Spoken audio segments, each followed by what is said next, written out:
సమయంలో మరి పరిశుద్ధ లేఖన భాగాలను చదువుతుండగా వెళ్దాం.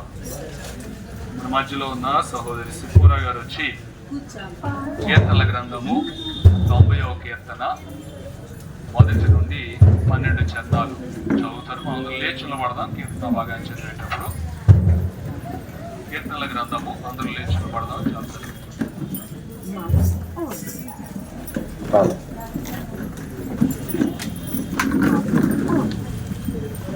మరి సిఫోరా గారు చదువుతుండగా వెనకాల మనం కీర్తనలు 91 నుంచి 12 వరకు. ప్రభువా, తరతరముల నుండి మాకు నివాస స్థలము నీవే. పర్వతములు పుట్టక మనకు, భూమి లోకమును నీవు పుట్టించక మనకు, యుగయుగములు నీవే దేవుడవు. నీవు మనుషులను మట్టికి మార్చుచున్నావు. అరులారా తిరిగి రండని నీవు సెలవిచ్చుచున్నావు. నీ దృష్టికి 1000 సంవత్సరములు గతించిన నిన్నటి వలే నున్నవి. రాత్రి అంతది యొక్క జాము వలే నున్నవి. వరద చేత అయినట్టు నీవు వారిని కలగొట్టి వేయగా నీవు నిద్రింతురు. వారు నిద్రింతురు. ప్రొద్దున వారు పచ్చగడ్డి వలె చిగురింతురు. ప్రొద్దున అది ఒలిచి చిగురించు. సాయంకాలమున అది కోయబడి వాడబారు. నీ కోపము వలన మేము క్షీణించుచున్నాము. నీ ఉగ్రతను బట్టి దిగులు పడుచున్నాము. మా దోషములను నీవు నీ ఎదుట నుంచుకొని ఉన్నావు. నీ ముఖకాంతిలో మా రహస్య పాపములు కనబడుచున్నవి. నీ ఉగ్రతను భరించుచునే మా దినములన్నీ గడిపితిమి. నిట్టూర్పులు విడిచినట్టు మా జీవిత కాలము జరుపుకొందుము. మా ఆయుష్ కాలము 70 సంవత్సరములు. అధిక బలమున్న ఎడల 80 సంవత్సరములగును. అయినను వాటి వైభవము ఆయాసమే దుఃఖమే. అది త్వరగా గతించును. మేము ఎగిరిపోదు. ఈ ఆగ్రహ బలము ఎంతో ఎవరికి తెలియను. నీకు చెందవలసిన భయము కొలది పుట్టు నీ క్రోధము ఎంతో ఎవరికి తెలియను. మాకు జ్ఞాన హృదయము కలుగునట్లుగా చేయుము. మా దినములు ఎక్కించుటకు మాకు నేర్పు. కూర్చున్నామండి. మరి 2వ లేఖన భాగము యోహాను సువార్త 11వ అధ్యాయము 23 నుంచి 27 వచనాలు మన మధ్యలో ఉన్న సహోదరి విజయ గారు చదివించారు. యోహాను సువార్త 11వ అధ్యాయము 23 నుంచి 27 వరకు. అలాగే తదుపరి దశలోనికలకు రాసిన మొదటి పత్రిక 4వ అధ్యాయం 13 నుంచి 18 వరకు ఈ సహోదరి సిరువమ్మ గారు చదవడానికి సిద్ధపడి ఉండవలసిందిగా కోరుచున్నాను. అలాగే కరెంట్ ఆఫీస్కి ఫోన్ చేసి త్వరగా పంపండి.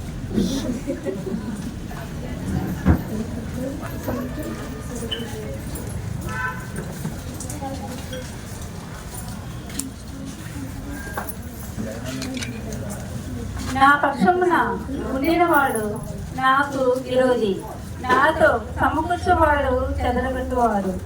అపవిత్రాత్మ యొక్క మనిషిని వదిలిపోయిన తర్వాత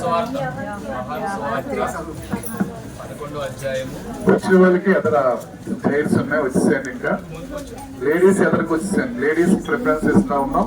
ఎదరికి వచ్చేసేయండి.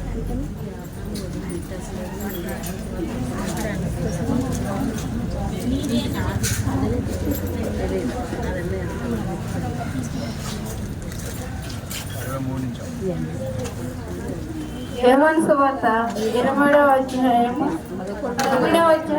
23 నుంచి 25 వరకు. యేసు నీ సహోదరులను మరలా లేచినని ఆమెతో చెప్పగా మార్త ఆయనతో అంత్య దినమున పునరుద్ధరణమందు నేర్చునని ఎరుగుదను. అందుకు యేసు పునరుద్ధరణమును జీవము నేనే, నా యందు విశ్వసించుడు చనిపోయిన బ్రతుకును, బ్రతికిన వాయందు విశ్వాసముంచు ప్రతివాడు ఎన్నటికీ చనిపోడు. ఈ మాట నమ్ముచున్నావా అని ఆమె అడిగాను.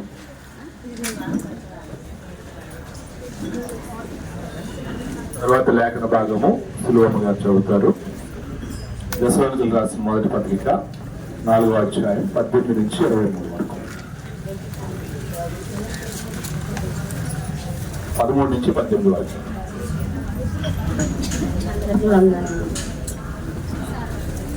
సహోదరులారా, నిర్మించిన వారిని గురించి మీకు తెలియకుండా రామకిస్తున్నాను. మనము నమ్మి ఎడల ఏ ప్రకారము యేసులను నిర్మించిన వారిని దేవుడు ఆయనతో కూడా సంతృప్తించు. మేము ప్రభు మాటను బట్టి సంతోషించలేమనగా ప్రభు రాకడకు సజీవమైన విషయంలో మనము నిర్మించిన వారి కంటే ముందుగా ఆయన సన్నిధి చేరము. ఆర్భాటముతోనూ ప్రధానకు శబ్దముతోనూ దేవుని బోరతోనూ పరలోకము నుండి ప్రభువు దిగవచ్చు. తీసుకున్నందు మృతులైన వారు మొదలెదురు. ఆ మీదట సజీవులమై నిలిచి మనము వారితో కూడా ఏకముగా ప్రభువును ఎదుర్కొనుటకు ఆకాశ మండలమునకు మేఘాల మీద కొనుకోబడుతుంది. కాగా మనము సదాకాలము ప్రభువుతో కూడా ఉన్నాము. కాబట్టి మీరు ఈ మాటల చేత ఒకరినప్పుడు ఆదరిస్తున్నారు. వాక్య పఠనం చేస్తున్న సహోదరికి వందనాలు. చివరిగా ప్రకటన గ్రంథము 14వ అధ్యాయము 13వ వచనం మన మధ్యలో ఉన్న సహోదరి దుర్గారాజు గారు చదివి.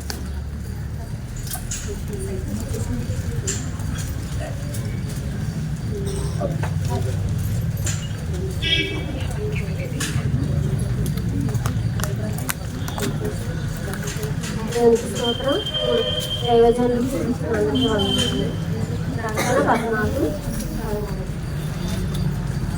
అంతటా ఇప్పటి నుండి ప్రభునందు మృతులు ధన్యులని ప్రాయమని పరలోకం నుండి ఒక స్వరము చెప్పగా వింటిని.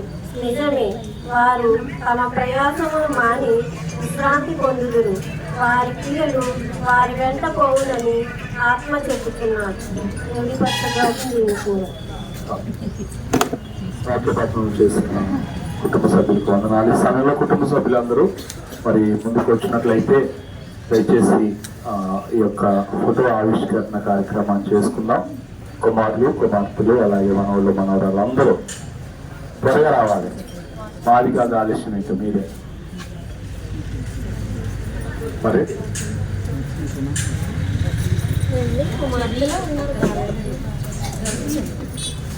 నాగరాజు గారు, బుజ్జి గారు, అయ్యా హైదరాబాద్ త్వరగా రావాలి.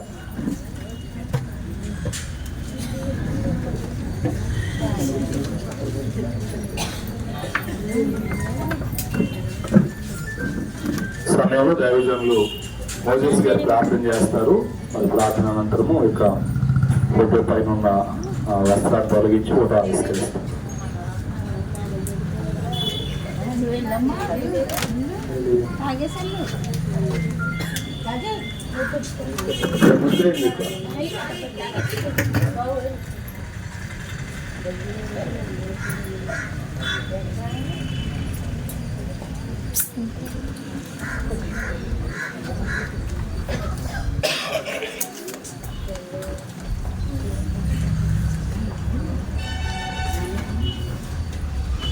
మనవాళ్ళు కూడా రావాలి.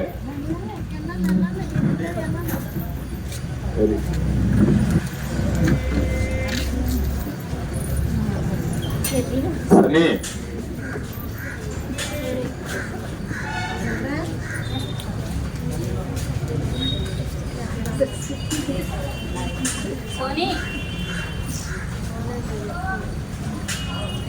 భాష ప్రార్థన చేస్తాం.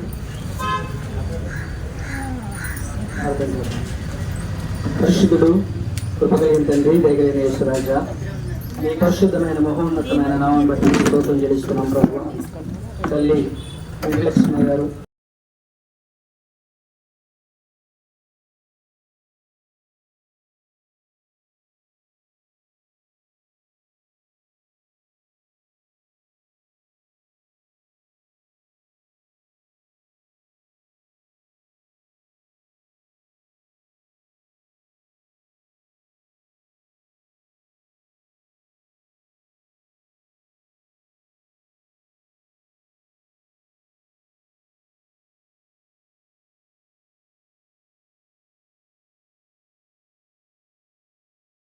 మృతులైన వారి ధన్యులని, వారు తమ ప్రయాసములు మాని విశ్రాంతిలో ఉంటారని స్మరించే రీతిగా ఈ కుమార్తెను విశ్రాంతిలో ప్రవేశపెట్టినందుకు స్తోత్రాలు. విడిచిపోయిన కుటుంబాన్ని, కుమారులను, కుమార్తెలను, అల్లులను, మనవులను, కుటుంబస్తులను, రక్త సంబంధులను, అయ్యా బంధువులను, స్నేహితులను చేతికి అప్పగిస్తా ఉన్నాం. వారందరికీ ఆదరణ, ఓదార్పు, సమాధానము దయచేయండి. అయ్యా మేము కూడా ఎప్పటికైనా మీ సన్నిధిలో విశ్రాంతిలో ప్రవేశించవలసిన వారమై ఉన్నాం. అయితే మీరు మాకు సమయాన్ని ఇచ్చారు కనుక ఆ దేవుడు సమయాన్ని సద్వినియోగం చేసుకుంటూ మీ ఆరోగ్యం చేసే కృప అటు వారికి చేసే కార్యక్రమానికి ఆశీర్వాదకరంగా జరిగించమని మహిమని మీకు ఆరోపిస్తూ శక్తి నామంలో ప్రార్థిస్తున్నాం తండ్రి. మంచిది. వచ్చిన వారు మరి అక్కడ పువ్వులు ఉన్నట్లయితే వేసి వెళ్ళి కూర్చోండి. ఈ సమయంలో కుటుంబ సభ్యుల నుండి వారి జ్ఞాపకాలని విందాం.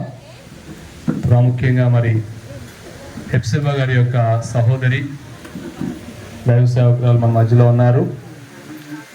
మొదటిగా వారు తల్లి గారి యొక్క జ్ఞాపకాలు మనతో పంచుకోవడానికి సిద్ధపడుతున్నారు కనుక వారిని ముందుకు వచ్చి హెప్సిబా గారి యొక్క జ్ఞాపకాలను ప్రభు సన్నిధిలో మనతో పంచుకోవాలని కోరుతున్నాం.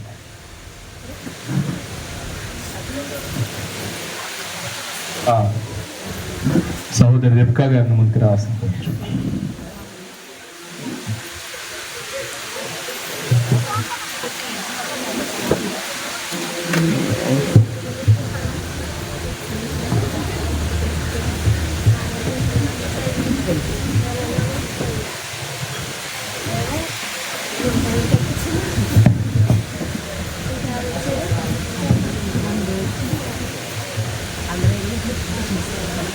హల్లెలూయా.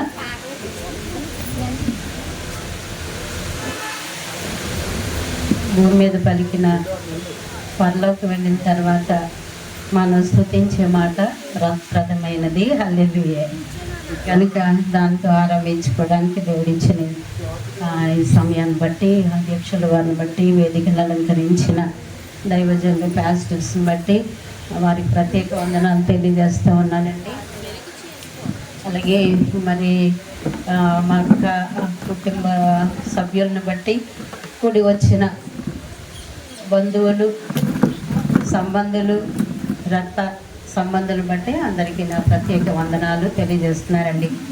మరి బైబిల్లో ఒక మాట, మీరు భోజనము చేసినను పానము చేసినను దేవుని నిమిత్తమే, మరి ఏది చేసినను ఆ దేవుడు మహిమ పరచబడాలి అని పౌలు గారు రాసినటువంటి మాటను బట్టి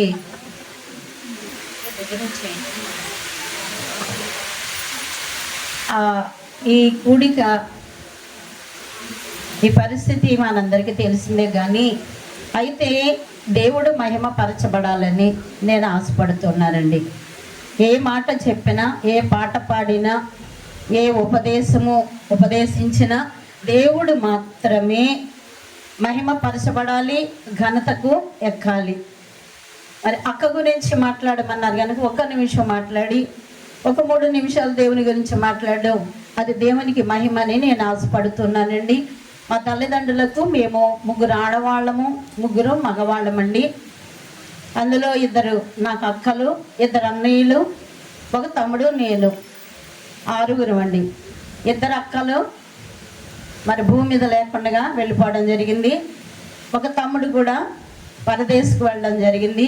అమ్మ నాన్న కూడా, అమ్మ అయితే పరదేశంలో ఉన్నారు, నాన్న గురించి నేను చెప్పలేను. ఇక మేము ఉండింది ముగ్గురు వెళ్ళిపోయారు, ముగ్గురము ఉన్నామండి. 2 అన్నయ్యలు ఉన్నారు, నేను.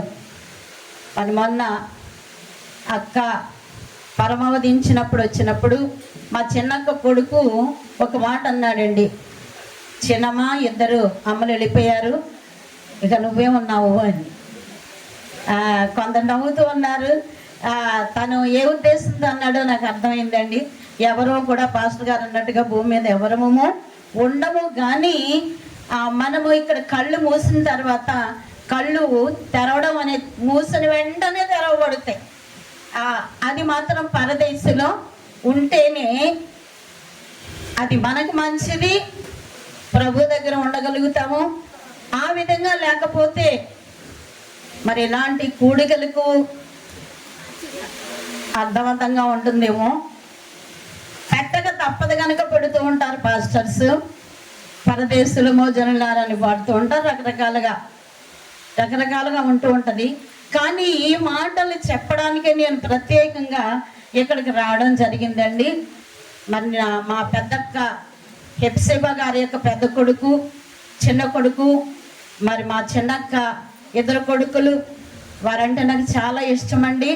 నిజంగానే మా జగన్ అన్నట్టుగా నేను ఒక్కరిదాన్ని, 2 అక్కలు లేరు, నేను ఒక్కరిదాన్ని ఉన్నాను కనుక ఏం చేయాలి అన్నది కూడా తన ప్రశ్నకు జవాబుగా నేను ఆలోచన చేసుకుంటున్నానండి. ఆ ప్రశ్న ఈ రోజు ఇక్కడ నన్ను నిలబెట్టిందండి. ఎందుకంటే శనివారం నేను ఎవరితోనూ మాట్లాడినండి. నా ఇల్లు గేటు తాళం వేస్తాను, సెల్ ఫోన్ బంద్ అవుతుంది, ఎవరితోనూ మాట్లాడనండి, నా ప్రభుతోనే నేను మాట్లాడతాను. కానీ మరి మా జగన్ అన్న మాటను బట్టి, మరి అక్క కొడుకులను బట్టి ఆదరణ మాటలు, ఏం ఆదరణ మాటలండి, దేవుడే మనల్ని ఆదరించాలి. ఆవిడ వెళ్ళిపోయారు కనుక ఇప్పుడు మనం ఏం చేస్తే పరదేశంలో మనం ఉండగలుగుతాం. పుట్టిన వాళ్ళు ఎవరం కూడా బ్రతికి కలకాలం ఉండడం అనేది జరగదన్న సత్యం మాకు తెలుసండి. మరి మా చిన్నాన్ని మనవడు కూడా, వాడు కూడా వెళ్ళిపోవడం జరిగిందండి. అయితే ఒక్కటండి, ఎవరైనా పుట్టే ముందు దేవుడు మనకి జీవాన్ని ఇస్తేనే కానీ మనం భూమి మీదకి ఉద్భవించలేము. నరుని ఆత్మ, అది అందరూ అంటారు కదండి, అందరూ అంటాం, కానీ అందులో ఉన్న సత్యాన్ని మనం గ్రహించుకోగలిగితే ఈ రోజున నీ ఆత్మ, నీవు ప్రాణం విడిచి రోజున ప్రభువు దగ్గరికి వెళ్ళగలవన్న ధైర్యం మీకుందా? ఉంది అని చెప్పగలిగితే మీకు నమస్కరిస్తాను. నేను చాలా కష్టం అండి ప్రభులో బ్రతకడం అనేది. ప్రభు వారే ఒక మాట అంటున్నారు, అక్క పేరట జరుగుతున్నటువంటి ఈ కూడికను బట్టి ప్రియ దేవుని జనమ, యేసు ప్రభు వారు ఒక మాట, ఇరుకు మార్గమున ప్రవేశింప పోరాడుడి,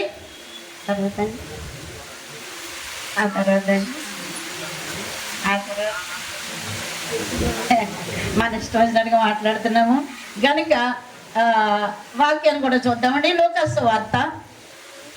శుభవార్త 13వ అధ్యాయం గమనించండి. ఈ మాటలు చెప్పడానికే నేను రావడం జరిగింది. నా కొడుకులకు చిన్నమ్మగా, నా బిడ్డలకు చిన్నమ్మగా, వారి ఫ్రెండ్స్కి చిన్నమ్మగా, మా అక్కలకి ఒక చెల్లిగా, బిడ్డలారా మీకు చేతులెత్తి నమస్కరిస్తున్నాను. దేవుడు అన్న మాటను గమనిద్దామండి. లూకా సువార్త 13వ అధ్యాయం 24వ వచనము. 23లో ఒక అతను వచ్చి అంటున్నాడు, ఒకడు, ప్రభువా రక్షణ పొందువారు కొద్ది మందేనా? ఇందులో ఎంతమంది ఉన్నారు రక్షణ పొందిన వారు? బాప్తిసం తీసుకున్నంత మాత్రాన్ని నీకు రక్షణ లేదు. ఆ రక్షణను వణకుతోనూ భయముతోనూ కొనసాగించుకుంటూ దేవుని యందు భయభక్తులు కలిగిన వారే ప్రాణం విడిచిన తర్వాత పరదేశంలో ఉంటారు.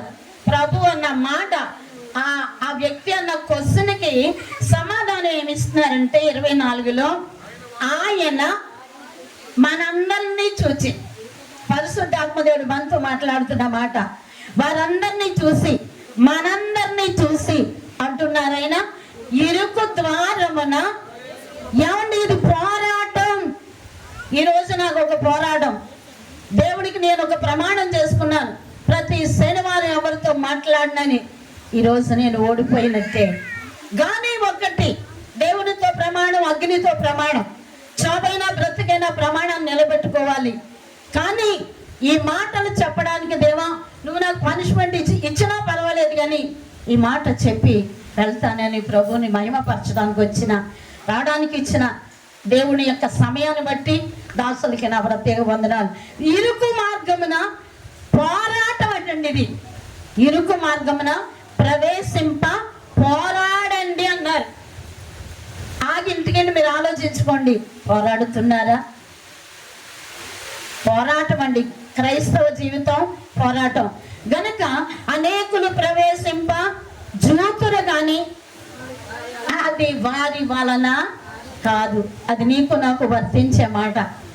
దీన్ని క్రోడీకరించుకుని మా అక్క నాతో అన్న మాట ఒక 3 నెలల కిందట మా అక్క చెప్పారు, అడిగారు నన్ను, చెల్లి ప్రార్థన ఎలా చేసుకోవాలో చెప్పవా అందండి.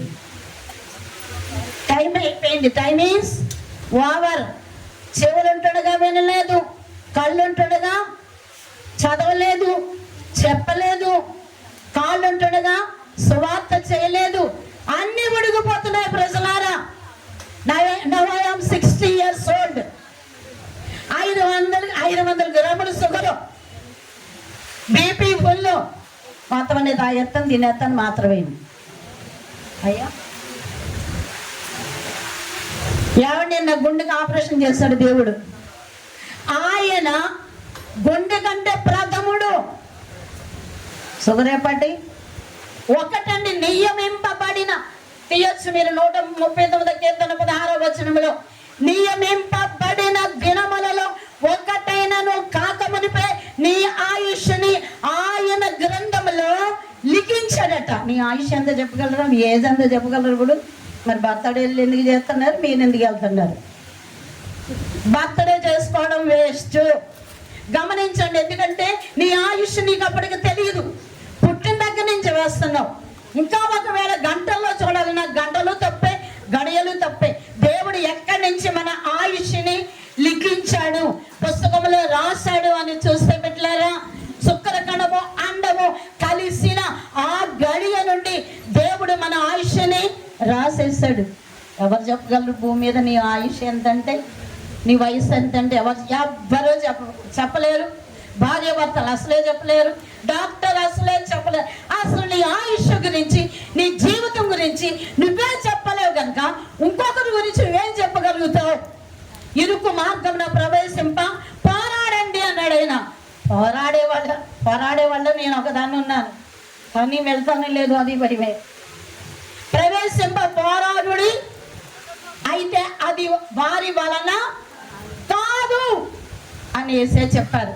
కానీ ఈ రోజున అంటారు మా అక్క గురించి చాలా ప్రార్థనా పర్రాలు, మేము వస్తే బాగా కాఫీ ఇక అన్నీ ఇచ్చేవారు. నేను చెప్తాను, మంచిగా లవ్లీగా ఉండేవారు, కానుక పెట్టేవారు. కొడుకులు చెప్తారు, కూతురు చెప్తారు, చెల్లిగా నేను చెప్తాను. కానీ ఆయన చెప్పారు నీ గురించి. నువ్వు సిద్ధపడి ఉన్నావా? సిద్ధపడితే చెప్పగలవు. మా అమ్మ సిద్ధపడిందండి, పరలోక రాజ్యానికి హక్కుదారునిగా చేయడానికి నన్ను వాడుకున్నాడు దేవుడు. మా తమ్ముడు యాక్సిడెంట్లో చనిపోయిన 1 సంవత్సరం ముందు నుంచి దేవుడు నాకు క్వశ్చన్ వేస్తూ ఉండేవారు. నీ రక్త సంబంధంలో నీకు ఇష్టమైన వారిలో ఎవరైనా చనిపోతే నీ ఫీలింగ్ ఎలా ఉంటుంది? 6 నెలలు అదే క్వశ్చన్ అండి. తర్వాత నీ తమ్ముడిని తీసుకుంటానని దేవుడు చెప్పారు. తాను సిద్ధపడ్డాడు, తమ్ముడి దేవుడు తీసుకున్నారు. ఆ ఇద్దరు గురించి నేను సర్టిఫై చేయగలను, ప్రభు దగ్గర ఉన్నారని. ఒక టీచరు, ఇప్పుడు మా అబ్బాయి ఉన్నాడు రాజు, తను స్కూల్లో చెబుతున్నాడు, ట్యూషన్లో చెప్తున్నాడు. తను ఎంతమంది పాస్ అవుతారో తను చెప్పగలడు. ఒక సంఘాన్ని నడిపించే కాపరి ఎంతమందిని పరలోకానికి సిద్ధపరచగలుగుతాడో ఆ సేవకుడు చెప్పగలుగుతాడు. మిగిలిన చెప్పలేరు. మిగిలిన ఏమంటారు తెలుసా అండి? ఏమోనండి మాకేం తెలుసు, తీర్పు తీర్చడం మా వంతుగా ఆ ఒక్క మొక్క చెప్తే చాలా బలపడదు. నీ బిడ్డలని నువ్వెంత మందిని ప్రిపేర్ చేస్తున్నావు పరలోకానికి లేక పరదేశికి? పౌలు గారు ఒక మాట అంటున్నారు, నేను ముగిస్తానండి. వాక్యం లేకుండా అక్క గురించి మధ్య మధ్యలో చెప్తానే ఉన్నాను. కొలస్సీలకు రాసిన పత్రికలో పౌలు గారు ఒక మాట అంటారు, ఇది సేవకులు అనబడిన మనకేను విశ్వాసులకు కూడా చాలా ఇంపార్టెంట్ అయిన మాట అండి. కొలస్సీలకు రాసిన పత్రిక 1వ అధ్యాయము 28వ వచనం చదువుతున్నానండి. నా ఆ బుక్ నెంబర్ 183వ పేజీ. ప్రతి మనుష్యుని క్రీస్తునందు సంపూర్ణునిగా చేసి ఆయన ఎదుట నిలవబెట్టవలెనని సమస్త విధములైన జ్ఞానముతో మేము ప్రతి మనుషునికి బుద్ధి చెప్పచ్చు, ప్రతి మనుషునికి బోధించచ్చు. ఇది ఎంతమంది చేయగలుగుతున్నారండి పాస్టర్స్? నాకు సంఘం లేదండి, నడిపించే శిష్యులు ఉన్నారు, 20 మంది తొక్క తీసి చేతులు పెడతా తిన్నంగా లేకపోతే. ఎందుకంటే అండి మనం ప్రభు ఎదుట సంపూర్ణంగా మనం ఉండాలి. బ్రతుకున్న మనందరికీ ప్రతి మరణము మనందరికీ ఒక హెచ్చరిక అండి. మా అక్క చనిపోయింది, ఆ రాత్రంతా నేను నిద్రపోలే. అక్క వెళ్ళిపోయాను బాధ కాదండి. నెక్స్ట్ నేనేమో మా అబ్బాయి అన్నట్టుగా ఇప్పుడు కావచ్చు, రేపు కావచ్చు, ఎల్లుండి కావచ్చు, కానీ నేను సిద్ధపడి ఉన్నానా, సిద్ధపరుస్తున్నానా? పౌలు గారు అంటున్నారు, ప్రతి మనిషికి బుద్ధి చెప్తున్నారట, జ్ఞానోపదేశం చేస్తున్నారట, దేవుని గురించి ప్రకటిస్తున్నారట. ఎందుకని? ప్రభు ఎదుట నిలబెట్టడానికి. Are you ready to go to heaven? ప్రభు ఎదుట నిలబడగలుగుతామా? పరదేశికి వెళ్ళగలుగుతామా? నిజంగానండి, పెళ్ళిళ్ళకి కాదు కానీ ప్రతి మరణ కూడికకు వెళ్ళండి. ఏమంటే చెప్తారు. హల్లెలూయా. ఇవే మనకి చాలా ఇంపార్టెంట్ అండి. నేను చెప్పేసి నేను త్వరగానే వెళతాను, మళ్ళీ మీ అందరితో మాట్లాడడం కూడా కష్టమే. ఈ రోజున మా అక్క ఎక్కడుంది, తన ఆత్మ ఎక్కడుంది అని చెప్పడానికి ఆమెకి నాకు 19 సంవత్సరాలు వయసు తేడా ఉందండి. మా చిన్నక్కకి నాకు అంటే తను మా పెద్దమ్మ గారు పెంచుకున్నారు కనుక కొంచెం సుదూరంగా ఉండేవాళ్ళం. తన గురించి నాకు తెలియదు. ఇక మా అమ్మ నేనే సిద్ధపరిచానండి. దేవదూతలు వచ్చి మా అమ్మని తీసుకెళ్ళాయి. మా తమ్ముడిని దేవుడు పిలుచుకొని 1 ఇయర్కి ముందే కారు యాక్సిడెంట్ పచ్చడైపోవడం దేవుడు చూపించారు. అలాగే జరిగింది. ఆయన వెళ్ళిపోయాడు. ఇంత కన్నీరు కూడా నేను కార్చలా. మా బాబు చిన్నోడప్పుడు నాగరాజు వేల మంది వచ్చారు. ప్రభు దగ్గర ఉన్నాడంతే. వెళ్ళారా? ఈ రోజున మా అక్క సంగతి వారు చెప్పాలి, కానీ మా అక్క అడిగిన ప్రశ్న, నాకు ప్రార్థన చేయడం నేర్పించవా? చెవులు పనిచేయట్లేదు. అమ్మ నాగరాజు చెవులో మిషన్ కొనిస్తానన్నాడు, అది పెట్టుకుని, లేదా నేనే కొంటాను, అది పెట్టుకున్నదని నేను చెప్తాను అక్క అంటే ఇలా పరిగెట్టిందండి. నాకు వద్దు బాబాయ్, నాకు వద్దు బాబాయ్. చెవులు ఉంటుండగా దేవుని మాట ప్రకారంగా జీవిద్దామండి. దేవుని చిత్తానికి లోబడి జీవించడం ప్రయత్నం చేస్తున్నానని నా కుటుంబం లేదు, మీరే నా కుటుంబం. మెలికిసేందుకు క్రమము నాది. కానీ ఒక ఆత్మను ప్రిపేర్ చేయడానికి ఎంత కష్టపడుతున్నానో ఆ దేవుడికి తెలుసండి. చాలా కష్టమండి. మారు మనసు ఉంది అని చెప్పి బాప్తిస్మం ఇచ్చి ఇక అని వదిలేస్తాం. మనం పరిశుద్ధాత్మ రావడానికి చాలా ప్రయత్నం చేయాలి. తీసుకున్నాం బాప్తిస్మం తీసుకున్న వెంటనే అన్ని భాషలు మాట్లాడలేవండి. మా అమ్మ అన్ని భాషలు మాట్లాడింది. ఒక పాట కూడా పాడుకుంది అన్ని భాషల్లో. డ్యాన్స్ వేస్తుందని పిలిచి నాతో డ్యాన్స్ వేయని అడిగిందండి. She 80 years old. వాళ్ళ అమ్మమ్మ, మా శిలువ అమ్మమ్మ, మా అమ్మ. కానీ బిడ్డలారా, మనమందరం సిద్ధపడదాం. అనేక మీటింగ్స్ మీరు వెళ్తూ ఉంటారు. ఇలాంటివి నాకు చాలా అరుదు. పెళ్ళిళ్ళు, బర్త్డేలు, అసలు దేనికి వెళ్ళను నేను. ఎందుకంటే ఇలాంటి మీటింగ్లో మంచి ఫుడ్ దొరుకుతుంది, దేవుని వాక్యం అనే విషయం దొరుకుతుంది. గనుక దేవుడు ఇచ్చిన ఆత్మను మనం సిద్ధపరచుకోవాలి. 2 మాటలు చెప్పి ముగిస్తాను. యేసు ప్రభు వారు అన్నారు, తండ్రి నా ఆత్మను నీకు ఎన్నిసార్లు వింటాము? మరి నీ ఆత్మ నువ్వు అప్పగించుకోవడానికి సిద్ధంగా ఉన్నావా? ఉన్నారా? ఎంతమంది ఉన్నారు? చేయలేదండి. హల్లెలూయా కాదు, గబుకునైతేగా మనం బాగా అలవాటు. హల్లెలూయా. ఈ పాస్టర్స్ కూడా ఏమంటారు తెలుసండి? ఎంతమంది సిద్ధంగా ఉన్నారు? హల్లెలూయా అంటారు ఇలాగా. ఆ ముందు ఒక అర్థం కాదు. హల్లెలూయా అనగానే అందరూ ఎత్తుతారు. జాగ్రత్త సుమా, నువ్వు చెయ్యెత్తిన, కాలెత్తిన, మాట మాట్లాడినా, నువ్వు కళ్ళతో సంభాషణ చేసిన దేవుడు ప్రతి యాటిట్యూడ్స్ ఆయన చూస్తూ ఉన్నారు. చాలా జాగ్రత్తగా ఉండాలి. నువ్వు సిద్ధపడి ఉన్నారు. నేను చాలా ట్రింబుల్ అవుతున్నానండి. నేను భయపడిపోతున్నాను. నా మరణం ఎలాంటిదో నేను చెప్పగలను, కానీ it is not my right time. ఇంకో అవకాశం వచ్చినప్పుడు చెప్తాను. నా మరణం ఎలాంటిదో నా తమ్ముడికి తెలుసు, నాకు తెలుసు. నా ప్రభు చెప్పిన మేరకు దాని కొరకు సిద్ధపడుతున్నాను బిడ్డలారా. ఒక మరణము గొప్ప పెండ్లి మహోత్సవముగా ఉండును గాక. అది మాత్రం గట్టిగా చెప్పలేరే. పరదేశిలోమో పాడండి సార్. దేవునికి స్తోత్రం కలుగును గాక. బిడ్డలారా, గనుక యేసు ఒక మాట, యేసు ప్రభు వారు నా ఆత్మ నేను అప్పగించుకుంటున్నాను. స్టెఫన్ ఏమన్నారు? నా ఆత్మను నీకు అప్పగించుకుంటున్నాను. అపోస్తలులు అందరూ అలాగే అప్పగించుకున్నారు. ఇంకొక మాట, నా కొడుక, ఎవరు అప్పగించుకోగలుగుతారో ఒక మాట చెబుతున్నానండి. ఎవరు ఎలాగా ప్రిపేర్ చేసుకోవాలో. ఈ కారు పెళ్ళి హెప్సిబా గారు లేక వెంకటలక్ష్మి గారి యొక్క ఈ కార్యక్రమము మీకు ఒక హెచ్చరికగా ఉండాలని రాజుల నుంచి వచ్చానండి. బిడ్డలారా, ఒక్క మాట చూద్దామా? హెబ్రీలకు రాసిన పత్రిక 5వ అధ్యాయము. యేసు ప్రభు వారంట శరీరధారిగా ఉన్న దినములలో పేజ్ నెంబర్ 202 అండి. శరీరధారి అయి ఉన్న దినములలో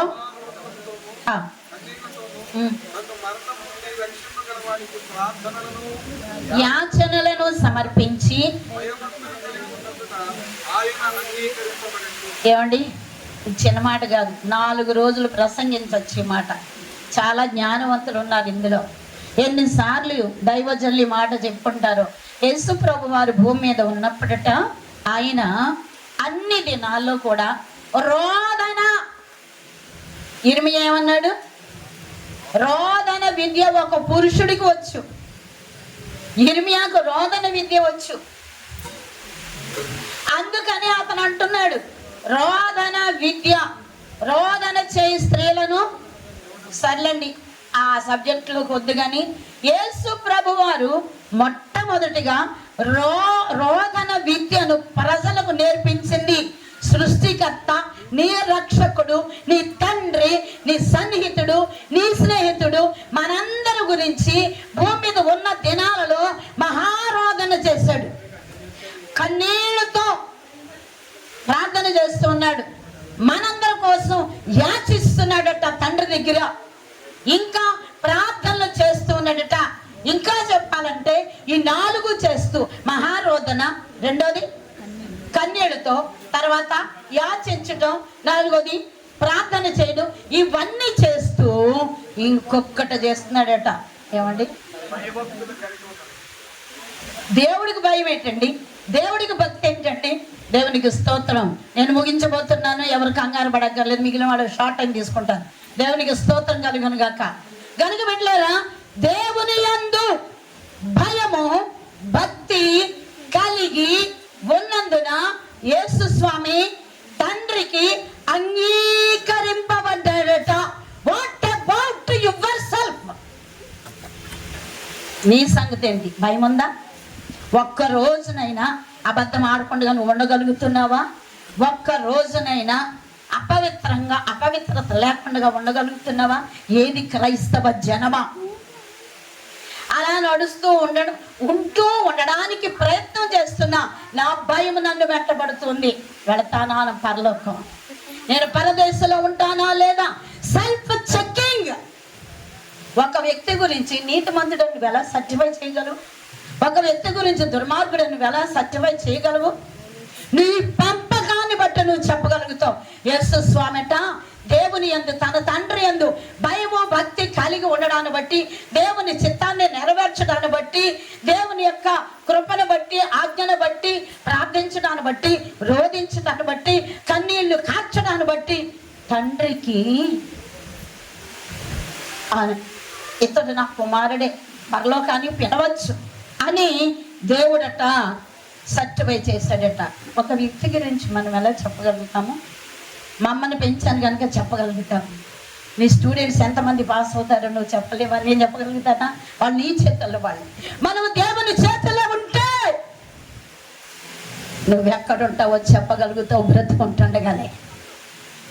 బిడ్డలారా, ఈ మాట వింటే వణుకు కాకపోతే కడుపు నిండా తిండి తినడానికి, కళ్ళ నిండా నిద్రపోవడానికి ఏమాత్రమైన అవకాశం ఉంటుందా? యేసు ప్రభు రోదనట, గుండెలు బాదుకుంటూ ఉంది కదండి బైబిల్లో. ప్రతి రాత్రి ఒలీవల కొండకు వెళ్ళిపోయేవాడు. ఆ ఒలీవల కొండలో ఉన్న ఒలీవ చెట్టు పెద్ద మాను ఉంటుందండి, దాని చుట్టూ కంచె వేస్తారు, ఎవరు వెళ్ళడానికి లేదు. అక్కడ చేసుకునేవారట ప్రార్థన ప్రతి రాత్రి. తెల్లవారుతూ ఉంటుండగా ఎందుకు ఆయనకు దుఃఖం? నువ్వు నేను నరకానికి పోతావని, అపవాది మనల్ని నాశనం చేస్తాడు అని ఆయన ప్రార్థన చేస్తున్నాడు. తండ్రి చిత్తాన్ని బట్టి నీకు లేదా ప్రార్థన? నీకుందా? ఎంతసేపు నీ పిల్లలు, నీ భర్త, నీ కుడి, ఇదేనా దందా? నిన్ను పుట్టించిన వాడి కోసం నువ్వు బ్రతకడానికి సిద్ధపడు. ఈ గంట నుండి తప్పు చేస్తూ ఉంటే, తప్పు చేసినప్పుడు వ్యక్తులతో సమాధాన పడండి, ఇంట్లో వారితో సమాధాన పడండి, వీధిలో వారితో సమాధాన పడండి, మరి ముఖ్యంగా దేవునితో సమాధాన పడండి. మీ ఆత్మలను సిద్ధపరచుకొని నేను సిద్ధంగా ఉన్నానని చెప్పండి. బిడ్డలారా, అది ప్రభువారు సంతోషించేది. ఆయనతో ఉండడానికి దేవుడు మనల్ని పుట్టించుకున్నాడు. ఆయన కృపల వర్ధిల్లాలని పుట్టించుకున్నాడు. ఆయన నామాన్ని ప్రకటించాలని పుట్టించుకున్నాడు. ఆయన గూర్చే చెప్పాలని పుట్టించుకున్నాడు. ఆయన కార్యములు చేయాలని పుట్టించుకున్నాడు. మరి నువ్వేం చేస్తున్నావు? ఎంతమంది నడిపించారు? ఇంతమంది ఉన్నారు కదా. ఎంతమందిని ప్రభువులకు నడిపించారు? నడిపించండి, సిద్ధపడండి, మీ ఆత్మను సిద్ధపరచుకోండి. కోపోద్రిక్తులు అవ్వద్దు, పాపోద్రిక్తులు అవ్వద్దు. ఎవరు నేర్పలేరండి, ఒక్క బైబిలే మనకు నేర్పుతుంది. నేను చెప్తాను, సంఘాలకు వెళ్ళండి, పాస్టర్ గారు చెప్పింది వినండి. ఎంతకాలం చెప్తాడు? ఎన్ని గంటలు బోధిస్తారు? ఈయన నీకు 24 గంటలు పైబడి నీకు బోధిస్తుంది సమయం ఉంటే. బైబిల్ ఉన్నవారు పైకెత్తుతారా? బైబిల్ పట్టుకొని ఎత్తుతారా? ఈ బైబిల్ గ్రంథాన్ని తినడానికి ప్రయత్నం చేయండి. అద్భుతంగా దేవుడు మీతో మాట్లాడతారు. మంచిదండి. ఈ సమయం ఇచ్చిన రాష్ట్ర అధ్యక్షుల వారికి నా ప్రత్యేక వందనాలు తెలియజేస్తూ మరి సెలవిస్తే thank you sir so much.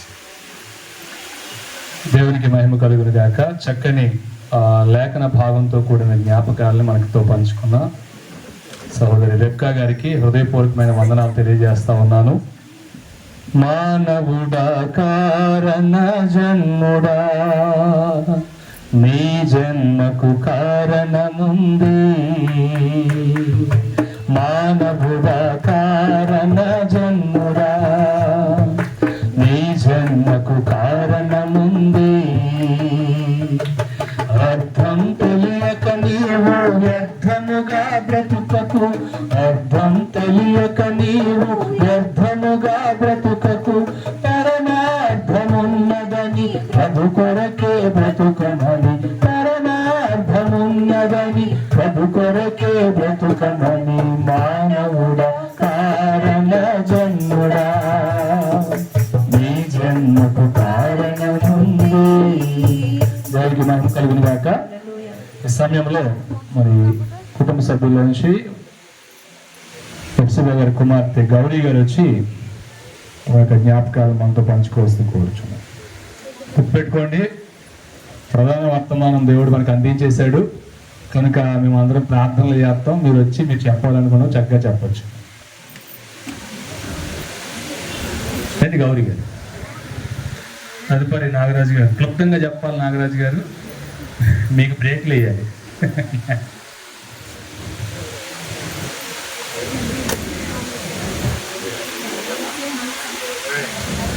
అందరికీ వందనాలండి. ఇక్కడికి వచ్చినందుకు అమ్మ కాదను కోడికలో అందరికీ ఈ విధంగా ఏర్పాటు చేసుకుని అమ్మని ఈరోజు గుర్తు చేసుకుంటున్నాం.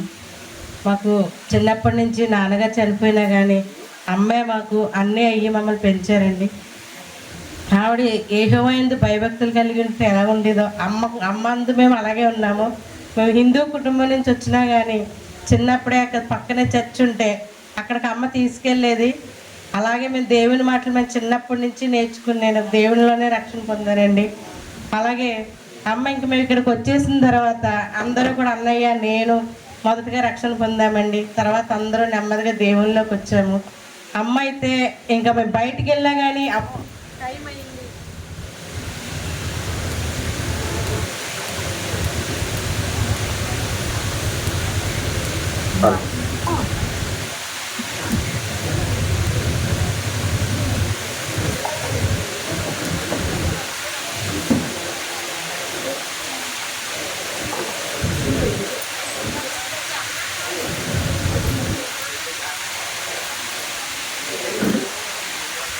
హలో, ఇంకా అమ్మ గురించి చెప్పాలంటే చాలా ఉందండి.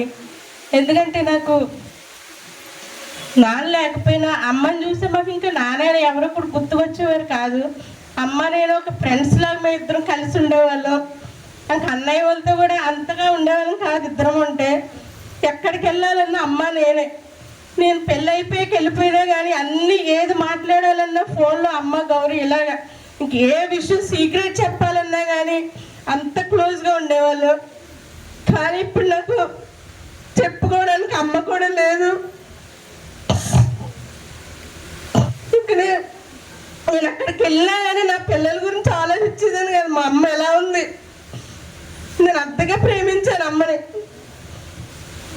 మొన్న 10 రోజుల క్రితం కూడా అమ్మకు బాగాలేదంటే నాకు ఆ ముందు రోజు అమ్మ అలా కనిపిస్తుంది వచ్చి, ఎందుకు అమ్మ వస్తుంది, అమ్మ బాగానే ఉన్నారు కదా, అన్నయ్య వాళ్ళందరూ బాగానే చూసుకుంటున్నారు కదా, ఎందుకు నాకు అమ్మ ఎలా వస్తుందంటే తర్వాత అన్నయ్య ఫోన్ చేశాడు, గౌరీ అమ్మకు బాగాలేదు ఒకసారి రా అని. అప్పుడే అనుకున్నా రాత్రి ఎందుకు వచ్చింది అమ్మ, అయితే నిజంగా హాస్పిటల్లోనే ఉంది, ఎందుకో రమ్మంటుంది అమ్మ అన్నది. కానీ ఆ ముందు నేను డిసెంబర్లోనే వచ్చాను అమ్మని చూడడానికి. నార్మల్గా జనవరిలో కూడా కలిసి వెళ్ళినప్పుడు అన్నది ఒకే మాట వెళ్ళిపోతుంటే, గౌరీ ఈసారి నువ్వు వచ్చేసరికి నేను ఉండనమ్మా అన్నది. వద్దమ్మా అలా అనద్దమ్మా, నేను వచ్చేసరికి నువ్వు మళ్ళీ ఉంటావు నువ్వు అన్నా. లేదు గౌరీ నాకు ముందే తెలిసిపోతుంది నేను వెళ్ళిపోతానమ్మా అంది. లేదమ్మా నేను వస్తాను, మళ్ళీ పిల్లల్ని తీసుకుని వస్తానమ్మా అన్నాను. నేను వెళ్ళిన నెక్స్ట్ రోజు నుంచి అమ్మకి జనవరి 23 నుంచి బాగోలేదు. ఇంకసారి అన్నయ్య ఫోన్ చేయగానే నేను మళ్ళీ వెంటనే వచ్చాను.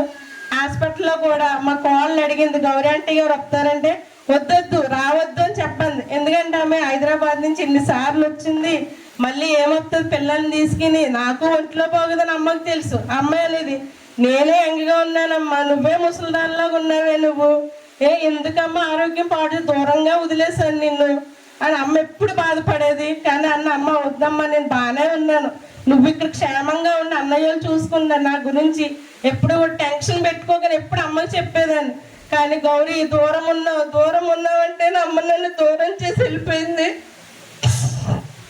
హాస్పిటల్కి వచ్చిన తర్వాత కూడా అమ్మ ఐసీయూలో ఉండి, అమ్మ వచ్చావా తెలుసమ్మా నా కోసం వస్తావా అని అంది. కానీ ఇంటికి తీసుకొచ్చాము.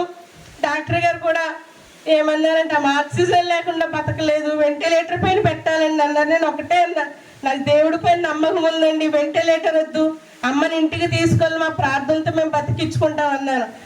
అప్పుడు ఎవరూ లేరు హాస్పిటల్లో. డాక్టర్ గారితో ఒకటే అన్నా, నా భర్త కూడా చనిపోయినప్పుడు నేను దేవుడితోనే మాట్లాడి మా ఆయన గారిని బతికించుకున్నాను, అదే నమ్మకం అమ్మని ఇంటికి తీసుకెళ్ళి కోలుకుంటుందండి అంటే, సరే నన్ను డిశ్చార్జ్ చేసి తీసుకెళ్ళిపోండి అన్నారు.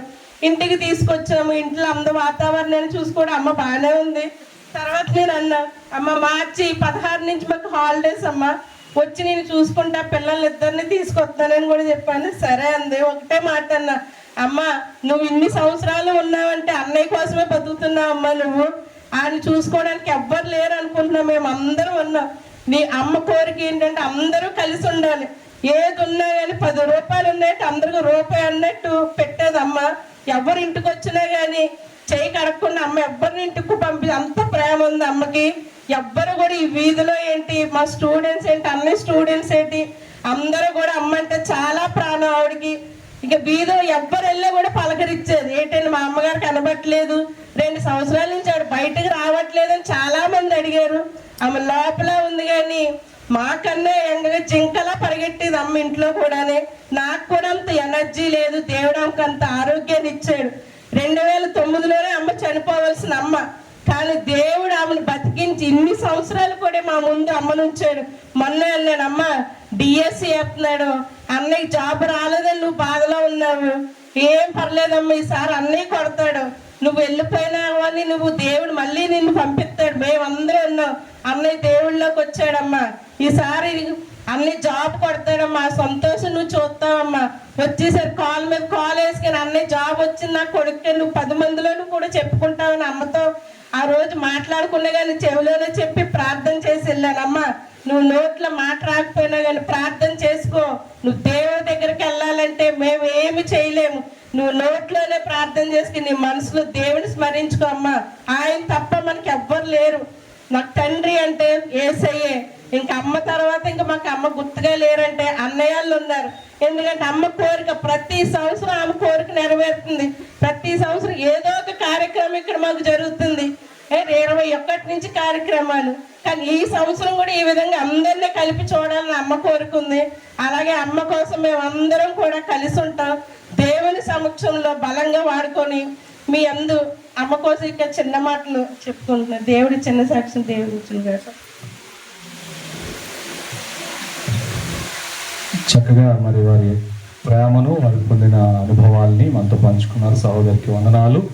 ఈ సమయంలో మరి కుటుంబ సభ్యుల నుంచి పిల్లలు కోరుకుంటున్నారు, మా అమ్మమ్మ కోసం నాన్నమ్మ కోసం మేము 2 మాటలు చెప్తాము అని.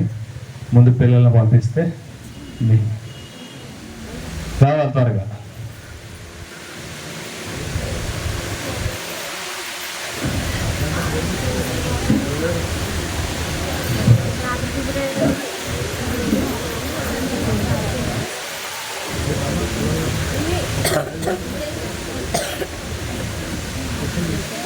ఏం గొడవ పెట్టుకున్నావు చెప్పాలి.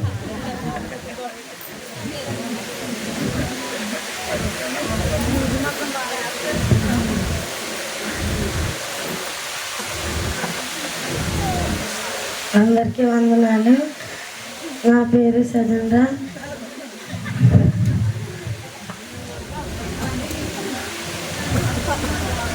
నా అమ్మ గురించి చెప్పాలంటే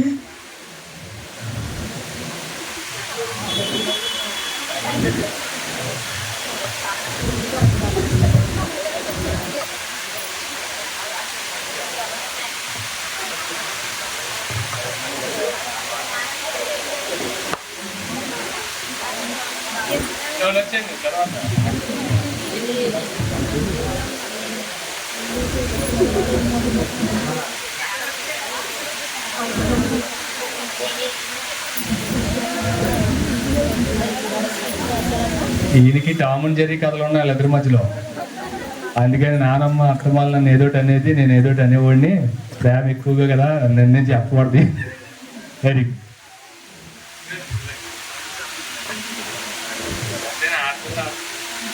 ప్రైజ్లాడ్ అందరికీ. మా నాన్నమ్మ మొన్న హాస్పిటల్ నుంచి ఇంటికి వచ్చేసిన తర్వాత మా నాన్నమ్మ నన్ను చేయి పట్టుకోమన్నారు, ఎందుకో తెలీదు నన్ను పక్కన ఉండమన్నారు, ఏదోలా అనిపించేది.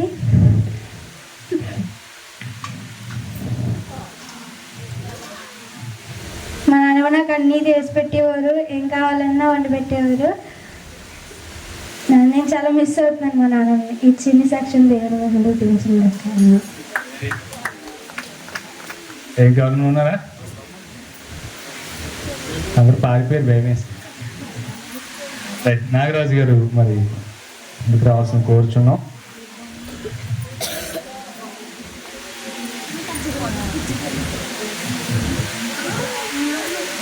అందరికీ యేసుక్రీస్తు నామములో వందనాలు తెలియపరచుకుంటున్నాం అండి.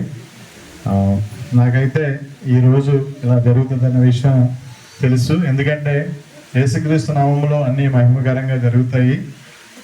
మా అమ్మగారు అంటే ఎప్పుడు మా అమ్మగారు నేను మాట్లాడుకునే టైం ఏంటంటే తెల్లవారుజామున 1 గంట నుంచి 3:30 టైం. ఆవిడ నిద్రపోదు, నేను ఇప్పుడు నిద్రపోతుందా లేదని లేచే టైము. అయితే ఆ సందర్భంలోనే ఒక్క మాటలోనే తన భావాన్ని వ్యక్తపరిచేది. ఈ 3 నెలల కాలంలో రే నేను ఉండలేనురా, వెళ్ళిపోతాను. అమ్మ ప్రార్థన చేసుకో చాలు, సరే నువ్వు వెళ్ళి పడుకో అంటే ఆవిడ బాధ కోసం నేను ఏమైనా సహాయం చేయాలని వచ్చినప్పుడు నువ్వు వెళ్ళి పడుకో నన్ను పంపించేది తప్ప ఆవిడ పడుకునేది కాదు. అయితే ఇందాక చిన్నమ్మగారు చెప్పినట్టు ఇరుకు మార్గమైన సాధించడానికి దేవుడు శక్తినిస్తాడు.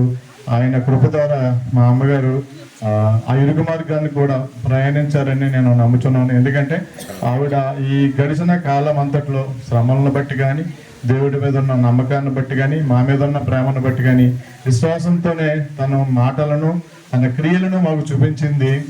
ఎందుకంటే ఎక్కువ పగల టైంలో పడుకునేవారు, రాత్రి టైంలో అయితే బయట వాళ్ళు వచ్చి చూసే విధానం ఉండదు. కానీ నేనైతే నాకు అమ్మ ఎప్పుడైతే ఆవిడ ఫ్రీగా ఉంటుందో అదే విషయంలో చూసి గమనించిన విధానం బట్టి పశ్చాత్తాపడడం కానీ, మా ఏడలో ఉన్న ప్రేమను వ్యక్తపరుస్తూ ఉండే విధానం కానీ, అంటే తల్లి ప్రేమ ఎలా ఉంటుందో అన్నది ఆ కళ్ళతోనే ఆవిడ ఆ కళ్ళు అలా నిమ్మర్చడంలోనే నాకు అర్థమయ్యేది.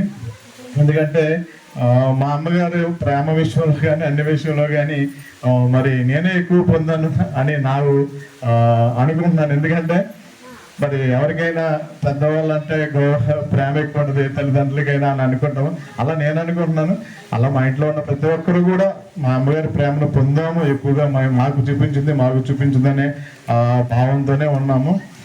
ఒకటి మేమందరము ఈరోజు ఇక్కడ ఇలా యేసుక్రీస్తు నామములో కూడి ఉండడానికి కారణము దేవుడు మా అమ్మగారి ద్వారానే అవకాశం ఇచ్చారు. ఎందుకంటే నా పేరు నాగరాజు అనేదో పేరు పెట్టేశారని అనుకోవద్దు, పెద్ద హిస్టరీ ఉంది. నేను 3 నెలల కడుపులో ఉన్నప్పుడు మా అమ్మగారు బంకరయ్య సీలియర్లో జాబ్ చేస్తున్నప్పుడు తెల్లవారుజామున నడిచి వెళ్తుంటే ఆయమ్మను ఈవిడ అడ్డంగా పెద్ద పాము పడుకొని ఉందంట. పెద్ద పాము పడుకొని ఉంటే ఈవిడ ఏం చేసింది, ఆ భయపడిపోయి వెనక్కి వెళ్ళిపోతుంటే వద్దాం ఆయమ్మ అందంట, నువ్వు ప్రార్థన చేసుకో, దండం పెట్టుకో అమ్మా, దండం పెట్టుకుంటే నీ సంతానానికి పేరు పెట్టుకుంటానని చెప్పు అని చెప్పనేసరికి మా అన్నయ్య పేరు నాగేష్ బాబుజీ, నా పేరు నాగరాజు, మా చెల్లి పేరు నాగసూర్యలక్ష్మి, మా తమ్ముడి పేరు సుబ్బారాయుడు, ఎందమాట మాట్లాడి మా చెల్లి పేరు నాగేంద్ర గౌరి. అటువంటి ఫ్యామిలీ మాది. కానీ దేవుడు తన ప్రేమ ద్వారా మా నాన్నగారు బైబిల్ని తగలబెట్టేశారు కళ్ళ ముందు. అలాగట మాకు 3-4 సంవత్సరాలు ఉండగా బైబిల్ని మా అమ్మగారికి ఎవరో గిఫ్ట్గా ఇస్తే తగలబెట్టేసిన బైబిల్. అంటే దేవుడు ఏమాత్రం కూడా మా ఇంట్లో చొరబడడానికి, కనీసం ఇరికించి రావడానికి కూడా అవకాశం లేకుండా ఉన్న మా కుటుంబంలో ఈరోజు మా కుటుంబంలో ఉన్న తరతరాలు సాక్షిగా నిలబెట్టుకున్నారంటే ఆ దేవుని యొక్క కృప అప్పటి నుంచి మమ్మల్ని కాపాడుతుంది, ఇక ముందు కూడా కాపాడుతుందని నమ్మకం ఉంది. మా అమ్మగారు ఉన్నా లేకపోయినా, మా అమ్మగారు భౌతికంగా మా ముందు లేకపోయినా ఆత్మీయంగా మా ముందు ఉన్నారు. ఎందుకంటే దేవుడిని బట్టి ఆ నమ్మకాన్ని మాకు ఇచ్చారు. దేవుడు కూడా మాతో ఉన్నాడు. ఎందుకంటే మాకు ఆ విధానాన్నే మా అమ్మగారు తెలియపరిచిన బైబిల్ ద్వారా, పెద్దల ద్వారా మాకు తెలియపరిచిన దేవుడిని అనుసరిస్తూ చివరి వరకు నడవడమే మా ధ్యేయము, మా కుటుంబ ధ్యేయము. తరతరాల్లో దేవుని మహిమపరిచే వారసులుగా మేము ఉంటామని మా అమ్మగారి యొక్క కార్యక్రమం రోజున తెలియపరుస్తున్నాము. అందరికీ వందనాలు తెలియపరుచుకుంటున్నామండి. దేవునికి స్తోత్రం కలుగును గాక. ఈ సమయంలో మరి మన మధ్యలో ఉన్న సహోదరి కొంచెం చిన్న పాట పాడి వినిపిస్తుంది.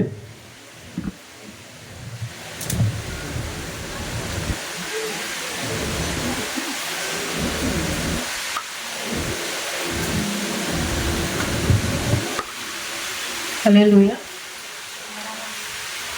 విలువైనది నీ ఆయుష్కాలం, తిరిగి రానిది దేవుడు నీకిచ్చిన కాలం. విలువైనది నీ ఆయుష్కాలం, తిరిగి రానిది దేవుడు నీకిచ్చిన కాలం. దేవునితో ఉండుటకు బహుదీర్ఘకాలం, దేవునికై అర్పించవై స్వల్పకాలం. దేవునితో ఉండుటకు బహుదీర్ఘకాలం, దేవునికై అర్పించవై స్వల్పకాలం. విలువైనది నీ ఆయుష్కాలం, తిరిగి రానిది దేవుడు నీకిచ్చిన కాలం. విలువైనది నీ ఆయుష్కాలం, తిరిగి రానిది దేవుడు నీకిచ్చిన కాలం. మనిషి సగటు జీవితం 70 సంవత్సరములు, అధిక బలము ఉన్న ఎడల 80 సంవత్సరము. ఆయాసము దుఃఖమే నీ కడవరి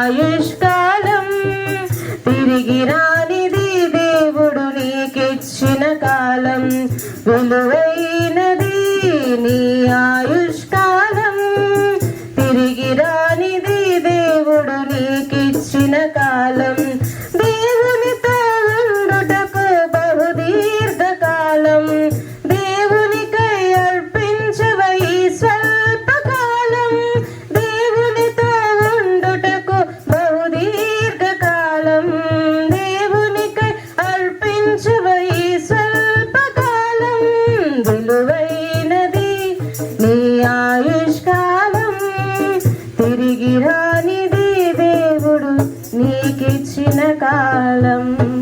హల్లెలూయా.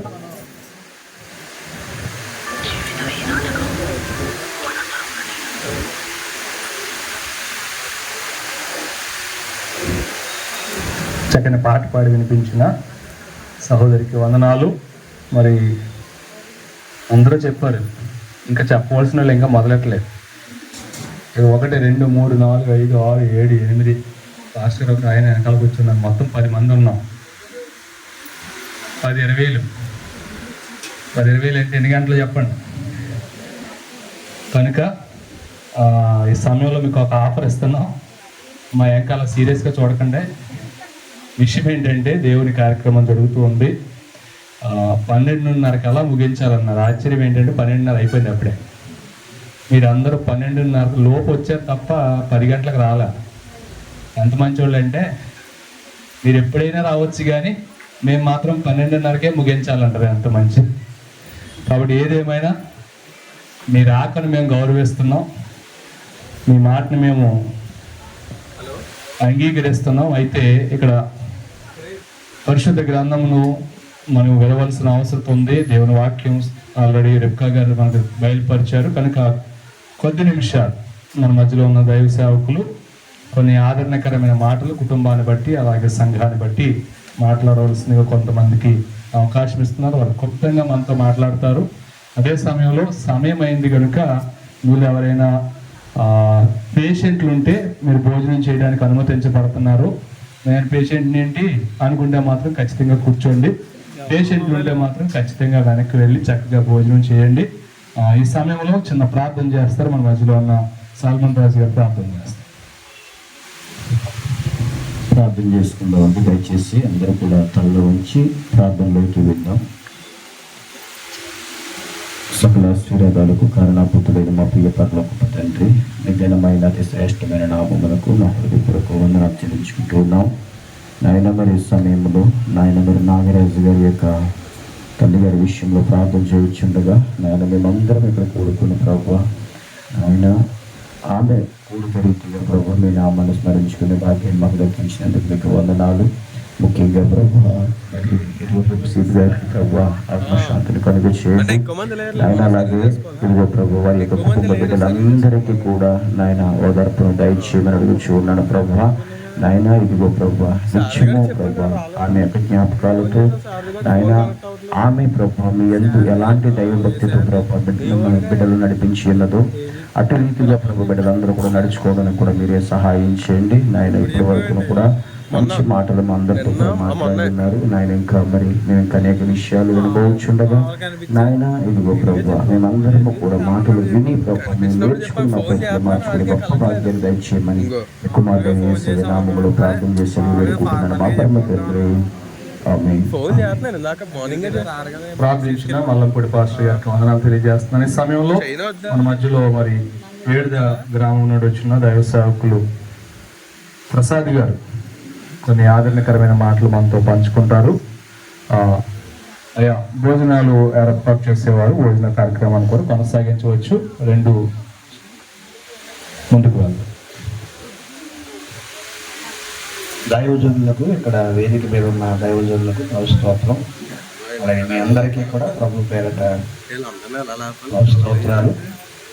ఒక చిన్న లేఖనాన్ని మీరు ఎవరు కంగారు పడద్దు. ఇక్కడ ఎక్కువ మంది ఉన్నాం, ఏదో చెప్తాం అనుకోకండి. చెప్పవలసింది దేవుడు ముందే చెప్పించేసాడు. ఇక్కడ దేవుని స్తోత్రం కలిగినాయి కాబట్టి ఒక మాత్రం సమయంలోనే దైవులు నడిపించే దైవజనులు చెప్పినట్లుగా త్వరగానే అయిపోతుంది. ఎవరు కంగారు పడకండి. దేవుని స్తోత్రం కలిగినాయి కాక లూకాసు వార్త 19వ అధ్యాయం 10వ వచనాన్ని చిన్న లేఖన భాగాన్ని మనం చదువుకుందాం. నశించిన దానిని వెదకి రక్షించుటకు మనుష్య కుమారుడు వచ్చెను. చాలండి. కాబట్టి నేను ఇంకా ప్రార్థన కూడా చేయను. ఈ మాట చిన్న మాట, 1-2 మాటలు వివరించుకుంటుంటాను. దేవుని స్తోత్రం కలుగునే గాక. ఈరోజు యేసు ప్రభు ఎందుకు వచ్చారు అనే ఆలోచన మనందరికీ తెలుసు, అవగాహన మనందరికీ తెలుసు. యేసు ప్రభు వారు పిల్లలు ఎందుకు వచ్చారంటే మనలో ఉన్న ఆత్మను నాశనము కాకుండా రక్షించడానికి యేసు ప్రభు మనుష్య కుమారుడిగా, అనగా మత్తయి సువార్త 1వ అధ్యాయం 18వ వచనం ప్రకారంగా ఇంటి దగ్గర చదువుకోండి, పరిశుద్ధాత్మ ద్వారా ఆయన జన్మించారు. కనుక నశించిపోతున్న ఆత్మను రక్షించడానికే మనుష్య కుమారుడిగా ఆయన వచ్చారు. ఈరోజు నీలో ఉన్న నాలో ఉన్న ఆత్మను రక్షించడానికి ఆయన వచ్చి ఉన్నారు. ఇప్పుడు తల్లి గారు ఎప్సీబా గారు వారి ఆత్మను వారు రక్షించుకున్నారు. దేవునికి స్తోత్రం కలుగును గాక. ఈరోజు మన ఆత్మను రక్షించేది ఏమిటి అనే చిన్న ప్రశ్న మనం వేసుకుంటే గనక, మనలో ఉన్న ఆత్మను రక్షించేది, మనలో ఉన్న ఆత్మను పరిశుద్ధపరిచేది, మన ఆత్మను జీవింపచేసేది ఏదైనా ఉన్నదంటే దేవుని వాక్యం. దేవుని వాక్యమే మనలను రక్షించేది, దేవుని వాక్యమే మనల్ని పరిశుద్ధపరిచేది, పరిశుద్ధాత్మే మనలను ప్రియులారా పరిశుద్ధపరిచేది. కాబట్టి సామెతల గ్రంథం చివరిగా ఒక మాట నేను చెప్పి ముగిస్తున్నాను. సామెతల గ్రంథం 20వ అధ్యాయం 27వ వచనం చదివితే, నరుని ఆత్మ యెహోవా పెట్టిన దీపము. ప్రతి వారిలో కూడా పిల్లలు మనందరికీ తెలుసు, ఆదికాండం 2వ అధ్యాయం 7వ వచనం ప్రకారంగా దేవుడు నరుని సృజించి నరుని నాసికారంధ్రములో జీవవాయువు వదగా నరుడు జీవాత్మ ఆయన. నరుడు జీవాత్మ అయితే దేవుడు పరమాత్మ. అందుకే మా చిన్నతనాన్ని పాడేవారు, ఇప్పుడు ఎవరికన్నా పాడుతున్నారేమో చూడండి, ఆవుకు రంగులు ఉన్నాయి కానీ పాలుకు రంగులు ఉన్నాయా అని పాట ఉంది. చక్కగా పాడుకోండి ఇంటికాడ ఉన్నప్పుడు. కాబట్టి పిల్లరా, నరుడు జీవాత్మ. ఈ నరుడిలో శరీరం ఉంటుంది, ప్రాణం ఉంటుంది, ఆత్మ ఉంటుంది. కాబట్టి ఈరోజు యేసు ప్రభుని కలిగి ఉన్న మనం ఎంత ధన్యులం అంటే, ఎందుకు ఈరోజు దేవుని దగ్గరికి రావాలి? చాలా మందికి ప్రశ్న ఏమిటంటే, అసలు మందిరానికి ఎందుకు వెళ్ళాలి? ఇంట్లో కూర్చుని ఆరాధన చేసుకోలేమా? ఇంట్లో కూర్చుని ప్రార్థన చేసుకోలేమా? రకరకాల ప్రశ్నలు వస్తూ ఉంటాయి. ఈరోజు దేవుని మందిరానికైనా లేకపోతే ఒక ప్రార్థన కూడికకైనా ఎందుకు వెళ్ళాలంటే, మనలో దేవుడు ఈ శరీరాన్ని, ఈ ప్రాణాన్ని, ఆత్మను ఉంచాడు కనుక ఈ ఆత్మ నాశనం కాకుండా ఉండాలంటే మనలో ఉన్న ఆత్మను మనం రక్షించుకోలేము. కనుక పిల్లలు అందుకే సామెతల గ్రంథంలో నరుని ఆత్మ యెహోవా పెట్టిన దీపం. కాబట్టి కింద ఏమైనా కాబట్టి అక్కడ దాకా ఉంది. కానీ పిల్లరా, ఈ ఆత్మ దీపాన్ని మనం వెలిగించుకోవాలి. ఈ ఆత్మ దీపాన్ని మనం ఏం చేయాలి? వెలిగించుకోవాలి. దేని చేత వెలిగించుకోవాలి? పిల్లలు దేవుని వాక్యం చేత మనం వెలిగించుకోవాలి. కాబట్టి మన ఆత్మ దీపాన్ని వెలిగించుకుని మనం దేవుని కొరకు ఈ భూమి మీదే పరలోకం కొరకు సిద్ధపడాలి. అటువంటి కృప దేవుడు మనందరికీ అనుగ్రహించును గాక, సహాయం చేయను గాక. దేవునికి మహిమ కలుగును గాక. చక్కని క్లుప్త లేఖన భాగాల్ని మనకు వివరించిన దైవజనులు ప్రసాద్ గారికి వందనాలు తెలియజేస్తా ఉన్నాను. ఈ సమయంలో హెప్సిబా గారి యొక్క అల్లుడు గారు రజనీ కుమార్ గారు రత్తయ్య గారిని జ్ఞాపకం చేసుకుంటూ ఒక చక్కని గీతం పాడటానికి మన మధ్యకి వస్తూ ఉన్నారు. వారు పాట పాడిన తర్వాత మరలా దైవజనులు మనకి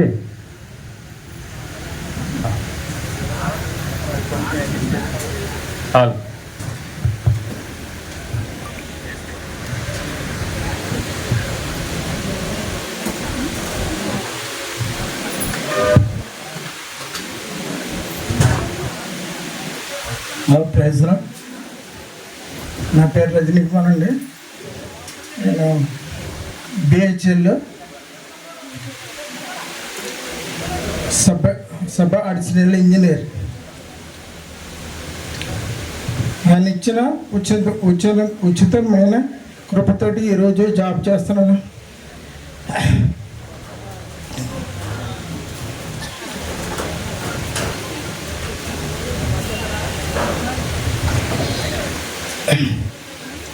దేవుని కృపను బట్టి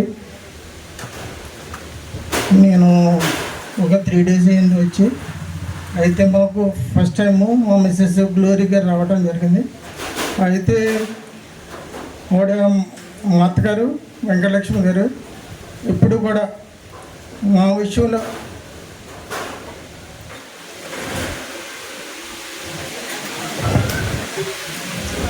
చాలా ఘోరంగా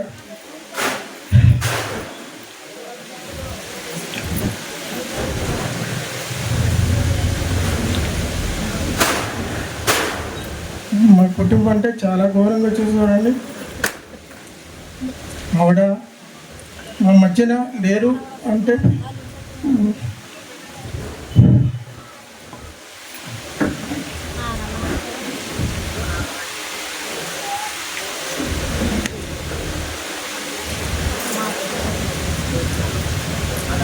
దేవుని కృప బట్టి ప్రతి విషయంలో కూడా ఆవిడ ఉచితంగా వైద్యం చేసేది. ఎవరికి ఇంజక్షన్ వచ్చి ఇచ్చినా కానీ అమ్మ డబ్బులు ఇస్తానండి నాకు వద్దు బాబు అనేది. అలాగే గ్లోరీ మా మిస్సెస్ విషయంలో అయితేనే చాలా ప్రేమగా ఉండేది. ఏ నేర్చుకున్నా ఇమ్మీడియట్లీ వచ్చేసి బస్ మీద గ్లోరీకి అమ్మ నువ్వు కూడా వద్దు,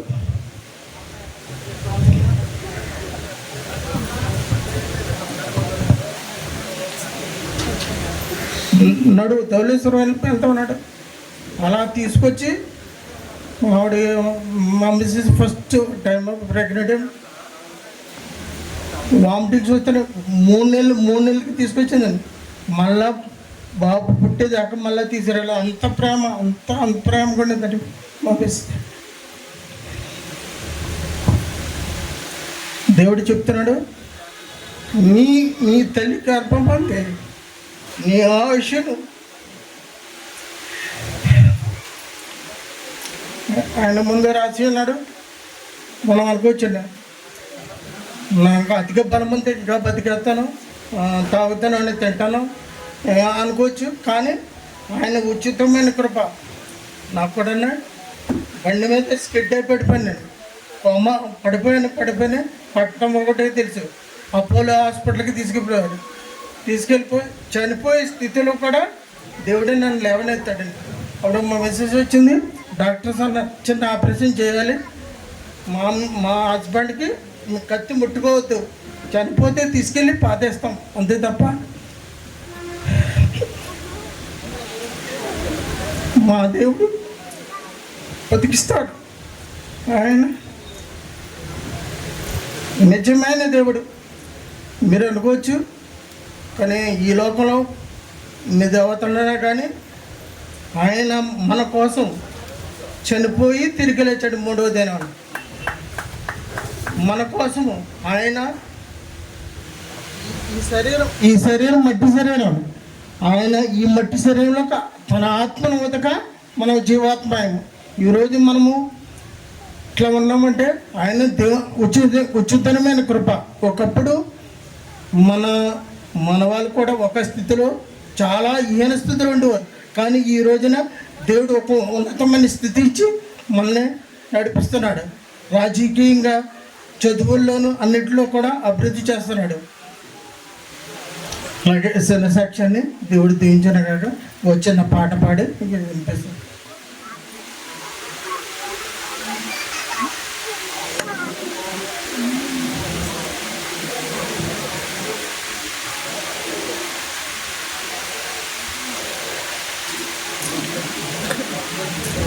परदेसी वो परदेसी परदेसी वो परदेसी ఎటు చూచినా ఎడారులే ఎటు పోయినా ఎండమాములే ఏనాటికైనా ఈ దేయము మాయమ్మ గుట్టు కాయము యేసు రక్తమే జయము సిల్వ రక్తమే జయము యేసు రక్తమే జయము సిల్వ రక్తమే జయము యేసు రక్తమే జయము సిల్వ రక్తమే జయము యేసు రక్తమే జయము సిల్వ రక్తమే జయము యేసు రక్తమే జయము సిల్వ రక్తమే జయము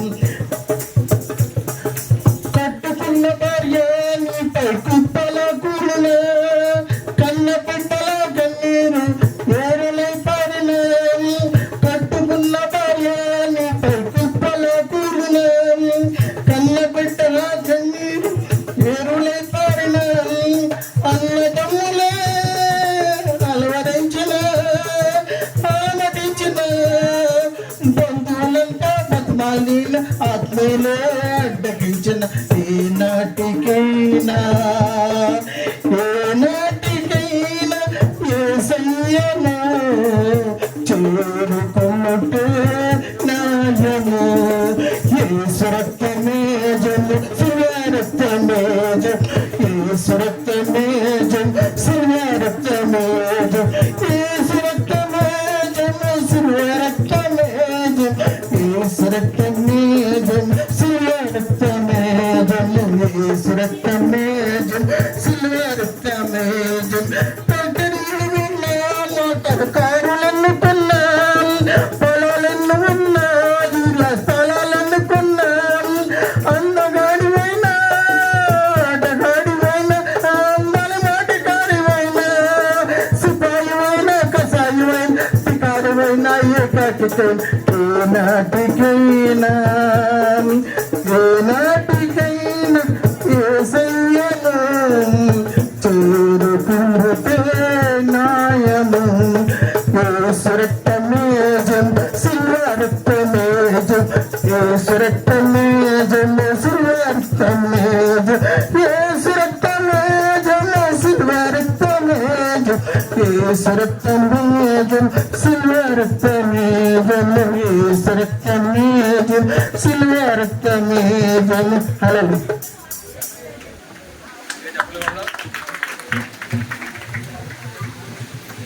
రజనీ కుమార్ గారు చాలా చక్కగా వారి అత్తయ్య గారి గురించి మాట్లాడి మంచి పాట పాడి ప్రభువుని మహింపరిచినందుకు వందనాలు తెలియజేస్తా ఉన్నాను.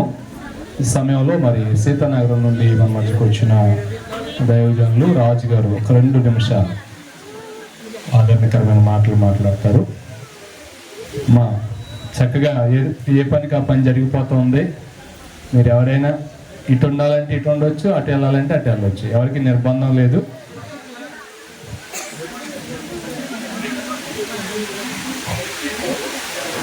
దేవునికి మహిమ కలుగుగాక. ఈ సమయంలో వేదిక మీద ఉన్న దైవజనులందరికీ పేరు పేరున వందనాలు తెలియజేస్తున్నాను. నా ఆత్మీయ తండ్రి గారికి వందనాలు. అలాగే చేరిన మీ అందరికీ, బంధువులకు, స్నేహితులకు, సంఘ బిడ్డలందరికీ ప్రభువైన యేసుక్రీస్తు నామములో వందనాలు తెలియజేస్తున్నాను. అలాగే కుటుంబస్తులు, నాగరాజు గారు, వారి కుటుంబస్తులందరికీ మరొకసారి ప్రభువైన యేసుక్రీస్తు నామములో వందనాలు తెలియజేస్తున్నాం. రైట్, దేవుని యొక్క సన్నిధిలో ఉన్న మనందరికీ తెలుసు. మరి ఇప్పటి వరకు మాటల ద్వారా, పాటల ద్వారా, సాక్ష్యాల ద్వారా మనం విన్నాం. అందులో యెషయా గ్రంథము 66వ అధ్యాయంలో 13వ వాక్యాన్ని మనం ఆలోచన చేస్తే మనందరికీ తెలిసిన మాట, ఒకని తల్లి వారిని ఆదరించినట్లు నేను మిమ్మను ఆదరిస్తాను. ఒకని తల్లి వారిని ఆదరించినట్లుగా నేను మిమ్మను ఆదరిస్తాను అన్నాడు. కనుక ఈ సమయంలో ఈ ఆదరణ కొడుకలో ఉన్న మనందరము తల్లిదండ్రులు కలిగిన వారముగా ఉన్నాం. మనం కూడా తల్లిదండ్రులైన వారంగా ఉన్నాం. మనము మన బిడ్డను ఎలా చూస్తూ ఉన్నామో అలాగే మన తల్లిదండ్రులు కూడా మన అలాగా చూశారు. అయితే అంతకంటే ప్రాముఖ్యంగా దేవుడు మనలను ఆ తల్లిలా లాలించేవాడు ఉన్నట్లు మనం చూస్తూ ఉన్నాం. కనుక తల్లి గారికి మంచి పేరు పెట్టారు, హెప్సిబా. హెప్సిబా అని అర్థం ఏంటంటే ఇష్టురాలు. ఏంటండి? ఇష్టురాలు. బైబిల్ గ్రంథంలో మనకు తెలుసు, విశ్వాసులు, భక్తులే శ్రేష్ఠులు, కేవలమే వారు నాకు ఇష్టలు అంటారు. కనుక ఇష్టమైన పేరు పెట్టుకున్న తల్లి గారు దేవునికి ఇష్టంగా ఉంటూ కుటుంబాన్ని కూడా దేవునికి ఇష్టమైన వారంగా పెంచారు. నిజంగా ఎక్కడైనా సరే కుమార్తె ఏడుస్తూ చూసాం కానీ అల్లుడు గారు కన్నీరు గార్చారంటే నిజంగా ప్రేమ ఎలా ఉందో ఒకసారి మనం వర్ణించలేం. కానీ ఒకసారి చప్పుడు కొడుతూ తల్లి గారికి మనం అభినందనలు తెలియజేద్దాం. కనుక అద్భుతంగా దేవుడు ప్రేమను చూపేవాడుగా ఉన్నాడు. ఆ ప్రేమను మన కోడలైనా, కూతురైనా, అల్లుడైనా, ఎవరైనా, బంధువులైనా, స్నేహితులైనా ఎవరికైనా పంచగలిగితే గనుక వారు ఎప్పుడు కూడా స్థిరస్థాయిగా ఉంటారు. కనుక 14వ అధ్యాయంలో సామెతల గ్రంథం మొదటి వాక్యాన్ని మనం చూస్తే జ్ఞానవంతురాలు తన ఇల్లు కట్టుకుని అంటాడు. అదే అధ్యాయంలో మనం ఆలోచన చేస్తే 24లో 3 అంటాడు జ్ఞానం వలన ఇల్లు కట్టబడును అంటాడు. కనుక ఇల్లు కట్టుకున్నారు. ఆ కట్టుకున్న విధానంలో బిడ్డల్ని చదివించుకోవడము, అవన్నీ ప్రయోజకులు చేయడం, అవన్నీ కూడా అద్భుతంగా వారు చేయగలిగి ఉన్నారు దేవుని మహా కృప చేత. కనుక ప్రియమైన వాళ్ళారా, నాకు చిన్న మాట, నా బండి ఒకసారి ఆ క్యాంపస్ లాగిపోతే చాలాసార్లు కిక్ కొడుతున్నాను కానీ అది స్టార్ట్ అవ్వట్లేదు. ఆ టైంలో నాగరాజు గారు నా పరిస్థితిని చూసి వచ్చి, బ్రదర్ మీరేమనుకోవద్దు, బండి ఇక్కడ ఉంచేయండి, నేను బాగు చేస్తాను, నా బండి మీరు తీసుకువెళ్ళిపోండి, మీ ఊరు సీతనగరం అంటే నేను ఆశ్చర్యపడ్డాను. ఈ రోజుల్లో ప్రక్క వెళ్తేనే ఇవ్వట్లేదు, ఇలాగ సెంటర్కి వెళ్ళి వస్తానంటే ఇవ్వట్లేదు, కానీ బండి ఇచ్చేసారేంటి, పైగా చాలా యమహా నెంబర్ 1 బైక్ అది ఇచ్చారంటే నేను చాలా తల్లి ఎంత బాగా పెంచితే ఈ యొక్క అద్భుతమైన ఆలోచన వచ్చిందని నేను చాలా హ్యాపీ ఫీల్ అయ్యాను. కనుక ప్రియమైన వాళ్ళరా, తల్లి మాటలు ఎంత చెప్పినా మనం వారి రుణం తీర్చుకోలేం. కనుక మరి నాగరాజు గారు చాలా ధన్యులు. వారి కుటుంబం, అన్నదమ్ములు, అక్కచెల్లెలు ఎవరైతే ఉన్నారో వారందరూ కూడా చాలా ధన్యులు. ప్రేమ కలిగిన వారి కుటుంబంలో జన్మించడం, ప్రభుని పంచి ఇతరులకు పంచేటట్లుగా వారు ప్రభుని కలిగి ఉండడము చాలా ఆశీర్వాదకరంగా ఉంది. పై హెడ్డింగ్ మనం ఆలోచన చేస్తే చనిపోయినా తిరిగి బ్రతుకుతారు. కనుక వారు చనిపోయారు లేరు, కానీ వారి ఆలోచనలు, వారి తలంపులు వారి బిడ్డలో బ్రతుకుతూనే ఉన్నాయి. ఆయన అన్న మాట, మా తల్లి లేకపోయినా మా తల్లి తండ్రిని పరిచయం చేసి ఇచ్చింది, యేసయ్య మాకు ఎప్పుడు తోడై ఉంటారని చెప్పారు. కనుక ఈ సమయంలో ఆ పేరుకు తగినట్లుగా జీవితాన్ని జీవించి మరి ప్రభు సన్నిధికి వెళ్ళిన కుటుంబాన్ని మరొకసారి ఆదరించి ధైర్యపరిచి బలపరిచేటట్లుగా పరిశుద్ధాత్మ దేవుడు సహాయం చేయను గాక. మరొకసారి సమయం ఇచ్చిన అయ్యగారికి నా ప్రత్యేకమైన వందనాలు. Thank you. చక్కని క్లుప్త వర్తమానం అందించిన పాస్టర్ రాజు గారికి వందనాలు తెలియజేస్తున్నాను. అలాగే ఈ సమయంలో మన మధ్యలో దైవజనులు గాబ్రియల్ గారు ఉన్నారు. వారు కూడా క్లుప్తంగా కొన్ని ఆదరణకరమైన మాట.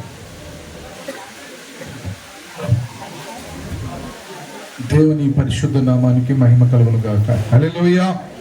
చెప్పాలి ఒకసారి చేతులు పైకెత్తి. విశ్వాసమునకు కర్తయు దాన్ని కొనసాగించువాడైన యేసుక్రీస్తు శుభప్రదమైన నామంలో చేరువచ్చిన మీ అందరికీ వందనాలండి. అందరికీ వందనాలు. బంధువులు, స్నేహితులు, రక్త సంబంధులు, చుట్టాలు, మరి వేదిక మీద ఉన్న దైవజనులందరికీ పేరు పేరున వందనాలు తెలియజేస్తా ఉన్నాను. మరి అధ్యక్షులుగా ఉండి నడిపిస్తున్న నవీన్ గారికి ప్రత్యేక వందనాలు. వేదిక మీద ఉన్న దైవజనులందరికీ కూడా, అయ్యా కృష్ణాపరయ్య గారు, మీ అందరికీ వందనాలు. ప్రాముఖ్యంగా మరి కుటుంబస్తులకి, మరి అదేవిధంగా రక్త సంబంధులైన వారందరికీ కూడా దేవుడు ఆదరణ కలిగి చేయాలని ఈ యొక్క మధ్యాహ్న కాల సమయంలో వారి కోసం ప్రార్థన చేస్తా ఉన్నాను. బైబిల్ గ్రంథంలో ఒక అద్భుతమైనటువంటి మాట ఉంది. 1 రాజుల గ్రంథము 2వ అధ్యాయము 2వ వాక్యంలో భక్తుడైనటువంటి దావీదు గారు ఒక చక్కటి మాట రాస్తాడు. లోకులందరూ పోవలసినటువంటి ఒక మార్గం ఉంది, ఆ మార్గంలో నేను వెళ్తా ఉన్నాను, కాబట్టి కుమారుడా ధైర్యం తెచ్చుకో, నిబ్బరంగా ఉండు అని దావీదుకు మరణకాలము సమీపించినప్పుడు తన కుమారుడైనటువంటి సొలొమోనుతో దావీదు మహారాజు ఈ సమయంలో చెప్తా ఉన్నాడు. ప్రేమేంటంటే దేవుని బిడ్డలారా, ఈ సమయంలో మరి జ్ఞాపకం చేసుకోవాల్సిన మాట ఏంటంటే, మరి ప్రభువునందు నిద్రించినటువంటి ఎప్సిబా గారు ఇంచుమించుగా వారితో మాకు 10 సంవత్సరాల అనుబంధం. 2008వ సంవత్సరంలో అనుకుంటా మరి వారి చిన్న కుమార్తె గ్లోరీ సిస్టర్ వివాహం అయింది. ఆ సమయంలో మేము ఈ ధవళేశ్వరం ప్రాంతంలో పరిచర్యకు కొత్తగా వచ్చాం. ఆ సమయంలో ఆ సిస్టర్ వివాహ సమయంలో ఆ కుటుంబం మాకు పరిచయం. తదుపరి 2009లో అనుకుంటా ఎప్సిబా గారిని బొలినేని హాస్పిటల్లో పెట్టారు. హార్ట్ ప్రాబ్లం వచ్చి స్టంట్ వేశారు. ఆ సమయంలో ఎప్సిబా గారిని బొలినేని హాస్పిటల్లో పెట్టినప్పుడు ఆ కుటుంబస్తులు కౌరు పంపించారు, అయ్యా పాస్టర్ గారు ఎప్సిబా గారి కోసం మీరు ప్రార్థన చేస్తూ ఉన్నారు కదా, ఈ సమయంలో వారు హాస్పిటల్లో ఉన్నారండి అని మాకు తెలియజేసినప్పుడు వెంటనే మరి నేను పాస్టర్ గారు బొలినేని హాస్పిటల్కి వెళ్ళడం జరిగింది. ప్రియమిత్రులారా, ఆమె మరణ పడక మీద ఉన్నారు. కానీ ఆమెతో నేను చెప్పాను, అమ్మ ధైర్యంగా ఉండండి, ప్రభు మిమ్మల్ని బాగు చేస్తారు, అది అసాధ్యమైనది ఏమీ లేదు కనుక మీరు స్వస్థత చిత్తులై మరలా క్షేమంగా గృహానికి వస్తారని కొన్ని మాటలు చెప్పి ప్రార్థన చేసి వచ్చిన తర్వాత ఆమె దేవుడు ముట్టి బాగు చేశారండి. చప్పట్లు కొడుతూ దేవుని నామాన్ని స్తుతిద్దాం. ఎప్పుడైతే ఆమె బాగయిందో, ఇంటికి వచ్చిందో, అప్పటి నుంచి నాకు ఫోన్ చేయడం ప్రారంభించింది. అప్పటికి ఎప్పుడు బాగోలేకపోయినా నాకు ఫోన్ చేసి, అయ్యా పాస్టర్ గారు ఇలాగుందండి, మరి పరిస్థితి ఎలాగని అనేసి ప్రార్థన విన్నపాన్ని తెలియజేసినప్పుడు వెంటనే వచ్చి నేను 10 సంవత్సరాలుగా ప్రార్థన చేస్తూ ఉండేట్టు అని ఆమె ఆ విధంగా మరి ఇదివరకు మరి లోదరన్ చర్చికి వెళ్ళేవారు అనుకుంటాను. మరి బాప్తిస్మ ఎలా పొందారో నాకు తెలియదు, కానీ మొత్తం మీద ఆమెకి దేవుడు అంటే ఆసక్తి. ఆమె దగ్గర ఒక పెద్ద బైబిల్ ఉండేది, మన ఏదో చిన్న చిన్న బైబిల్లే. ఆమెకు ఒక పెద్ద బైబిల్ ఉండేది. ఎప్పుడు వచ్చినా ఇంటికి ఆ బైబిల్తోనే కూర్చునేది ఆమె. దేవునికి స్తోత్రం కలుగును గాక. మరి చదివారో లేదో తెలియదు, కానీ మొత్తం మీద మరి బైబిల్తోనే కూర్చుని ఆమె యొక్క ఆశ ఏంటంటే బైబిల్ తోడుగా ఉంటే దేవుడు తోడుగా ఉంటాడని ఒక ఆశ. దేవునికి స్తోత్రం. ప్రియమైన దేవుని బిడ్డలారా, చక్కగా మరి ఆమె ఆరోగ్యంగా ఉన్నటువంటి ఆ సమయంలో మందిరానికి మానకుండా వచ్చేది. స్తోత్రం చెప్పండి. ఆమెకి అప్పటికే ఇంచుమించుగా 65-70 ఇయర్స్ ఏజ్. ఆ 70 సంవత్సరాల వయసులో కూడా ఆమెకు ఒక విశ్వాసం, దేవుడు నాకు ఆయుష్ని ఇచ్చాడు, దేవుడు నన్ను బాగు చేశాడు, దేవుడు నన్ను స్వస్థపరిచాడు కనుక దేవునికి నేను కృతజ్ఞురాలై ఉండాలి అనేటువంటి ఒక ఆలోచనతో కరోనా ముందు వరకు కూడా మా మందిరానికి వచ్చేదాన్ని. ఎంత అనారోగ్యంగా ఉన్నా, ఎంత నీరసంగా ఉన్నా, వాళ్ళ కుమారుడు ఏం పేరండి, రాజు అంటే బెటర్, నాగరాజు అని కన్నా స్తోత్రం చెప్పండి, రాజు బ్రదర్, దేవునికి స్తోత్రం. ఆ రాజు బ్రదర్ వారిని తీసుకుని వచ్చిస్తా ఉండేవారు. నేను అనేవాడిని, అమ్మ ఎందుకమ్మా ఇంత ప్రయాసతో కూడా మీరు మందిరానికి వస్తున్నారు, మీరు ఫోన్ చేస్తే ప్రార్థన చేస్తాకు వస్తున్నాను కదా అంటే, లేదు బాబు మీరు ప్రార్థన చేశారు, దేవుడు నన్ను స్వస్థపరిచాడు, లేకపోతే నేను మరణ పడక మీద ఇప్పుడు ఎప్పుడు నన్ను మర్చిపోయి ఉండేటువంటి వారు దేవుడు నన్ను బ్రతికించినందుకు కృతజ్ఞతగా మందిరానికి రావాలి కదా పాస్టర్ గారు అని మందిరానికి క్రమంగా వచ్చేవారు. కరోనా సమయం వరకు ఆవిడ మందిరానికి వచ్చారు. తర్వాత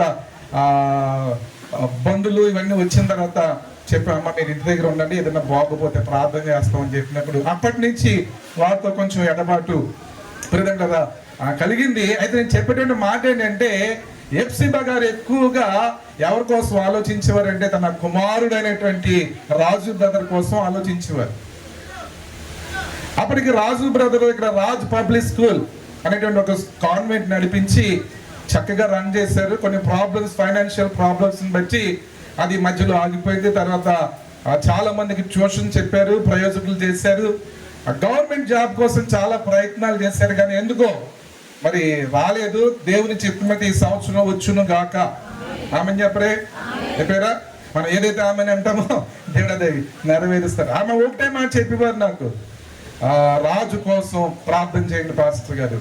అందరూ కూడా మంచిగానే సెటిల్ అయ్యారు ఫైనాన్షియల్ గా, కానీ రాజుకు సరైనటువంటి పర్మనెంట్ జాబ్ లేకపోవడంతో కొంచెం ఆర్థికంగా ఇబ్బంది కదనేసి ఎక్కువ చెప్తూ ఉండేటువంటి విషయాలు. కానీ రాజు గారు కూడా ఎంత ఫైనాన్షియల్ ప్రాబ్లం ఉన్నా కానీ వాళ్ళ అమ్మగారిని మించి దేన్ని ప్రేమించలేదు. స్తోత్రం చెప్తామా, ఎక్కువ ప్రేమించేవారు. ఎందుకంటే మొదటి వారు కనుక తల్లి ప్రేమ ఎక్కువగా ఎవరికి ఉంటుంది అంటే మొదటి వాళ్ళకి ఉంటుంది, లాస్ట్ వాళ్ళకి ఉంటుంది. ఎవరికి ఉంటుందండి? మొదటి వాళ్ళకి తల్లి ప్రేమ ఎక్కువ ఉంటుంది. ఇందాక లాస్ట్ లో సాక్ష్యం చెప్పారే, లాస్ట్ వాళ్ళు ఏం చేస్తారంటే ఎక్కువ తల్లితో అన్యోన్య బంధం ఉంటుంది కనుక వాళ్ళిద్దరికి ఎక్కువ ప్రేమను పంచారు. మిగతా వాళ్ళంటే ప్రేమ లేదని కాదు, ప్రేమ ఏంటంటే ప్రేమ ఉంటుంది, కానీ పంచే విషయంలో కొంచెం ఇబ్బందులు వస్తూ ఉంటుండే కనుక అదే ప్రేమతో మరి రాజు బ్రదర్ కూడా ఏం చేస్తారంటే వాళ్ళ అమ్మగారికి ఎటువంటి ఆపద వచ్చినా, కష్టం వచ్చినా, ఇబ్బంది వచ్చినా, ఇంకా జోబులో డబ్బులు ఉన్నాయి లేవు అని ఇంకా చూసుకోకుండా సప్పో చేసి మొత్తం మీద వారికి ఏమి కావాలో ఎరిగి ఆమె అడక్క ముందు అన్ని తెచ్చి ఇచ్చేసేవారండి. దేవునికి స్తోత్రం. మరి ఈ విషయంలో మరి రాజు బ్రదర్ని అప్రిషియేట్ చేయాలి. ఈ రోజుల్లో కుమారులు లేకపోతే పిల్లలు తల్లిదండ్రుల యొక్క క్షేమం కోరి చూసుకునే వాళ్ళు చాలా తక్కువ మంది. కానీ వాళ్ళ తల్లిగారి విషయంలో రాజు బ్రదర్ చాలా బాధ్యతగా మరి లాస్ట్ వరకు కూడా వారు ఏం చేశారంటే బాధ్యత తీసుకుని ఆమె ఇంతవరకు బ్రతికింది అంటే నేను చెప్పగలను. ఒకటి దేవుడు, రెండవది వాళ్ళు తీసుకున్న కేర్. దేవునికి స్తోత్రం. ఆ ఎప్సిబా గారు తరచుగా నాతో చెప్పేటువంటి మాట ఏంటంటే, పాస్టర్ గారు నా కోసం ప్రార్థన చేయండి అని వారు. అమ్మ మీకోసమే కదా నేను ప్రార్థన చేస్తాను, అది కాదు పాస్టర్ గారు, త్వరగా వెళ్ళిపోవాలని ప్రార్థన చేయండి అని వారు. అమ్మ బాగుండాలని ప్రార్థన చేస్తే దేవుడు ఆలకిస్తాడు, కానీ వెళ్ళిపోయే ప్రార్థనలు చేస్తే దేవుడు ఆలకించడమ్మా అని చెప్పేవాడిని. అయ్యగారు అంతేనంటారా? బాగు కోసం చేస్తే దేవుడు ప్రార్థన ఆలకిస్తాడు, కానీ ప్రతి వాళ్ళు ఎలాగైపోవాలి ఎలాగైపోవాలి లేకపోతే ఏ ప్రార్థనలు దేవుడు ఆలకించడు. అమ్మ వెళ్ళిపోవడం మీ చిత్తం కాదు, నేను ప్రార్థన చేస్తే జరిగేది కాదు. దేవుడు మీకు కొంత ఆయుష్కాలాన్ని ఇచ్చాడు. ఈ ఆయుష్కాలంలో మీరు చేయవలసిన పని ఉంది. అంటే ఆ మంది ఇంకేముంది పాస్టర్ గారు, రిటైర్మెంట్ అయిపోయింది కదండి, ఇంకేం చేస్తానండి, ముసలిదాన్ని అయిపోయాను, మనవాళ్ళు వచ్చేసారు, ఎంత ఉంది, వీళ్ళకి నేను భారంగా ఉంటున్నానని నాకు అనిపిస్తుందండి, అందుకే వెళ్ళిపోవాలండి, ప్రార్థన చేయండి అంటే అన్నాను. అమ్మ మీరు వెళ్ళిపోవడం దేవుని ఉద్దేశం, మీరు ఉండుట మంచిది. బైబిల్ గ్రంథంలో 2 విషయాలు ఉంటాయి, ఉండుట మంచిది, వెళ్ళుట మంచిది. స్తోత్రం చెప్పండి.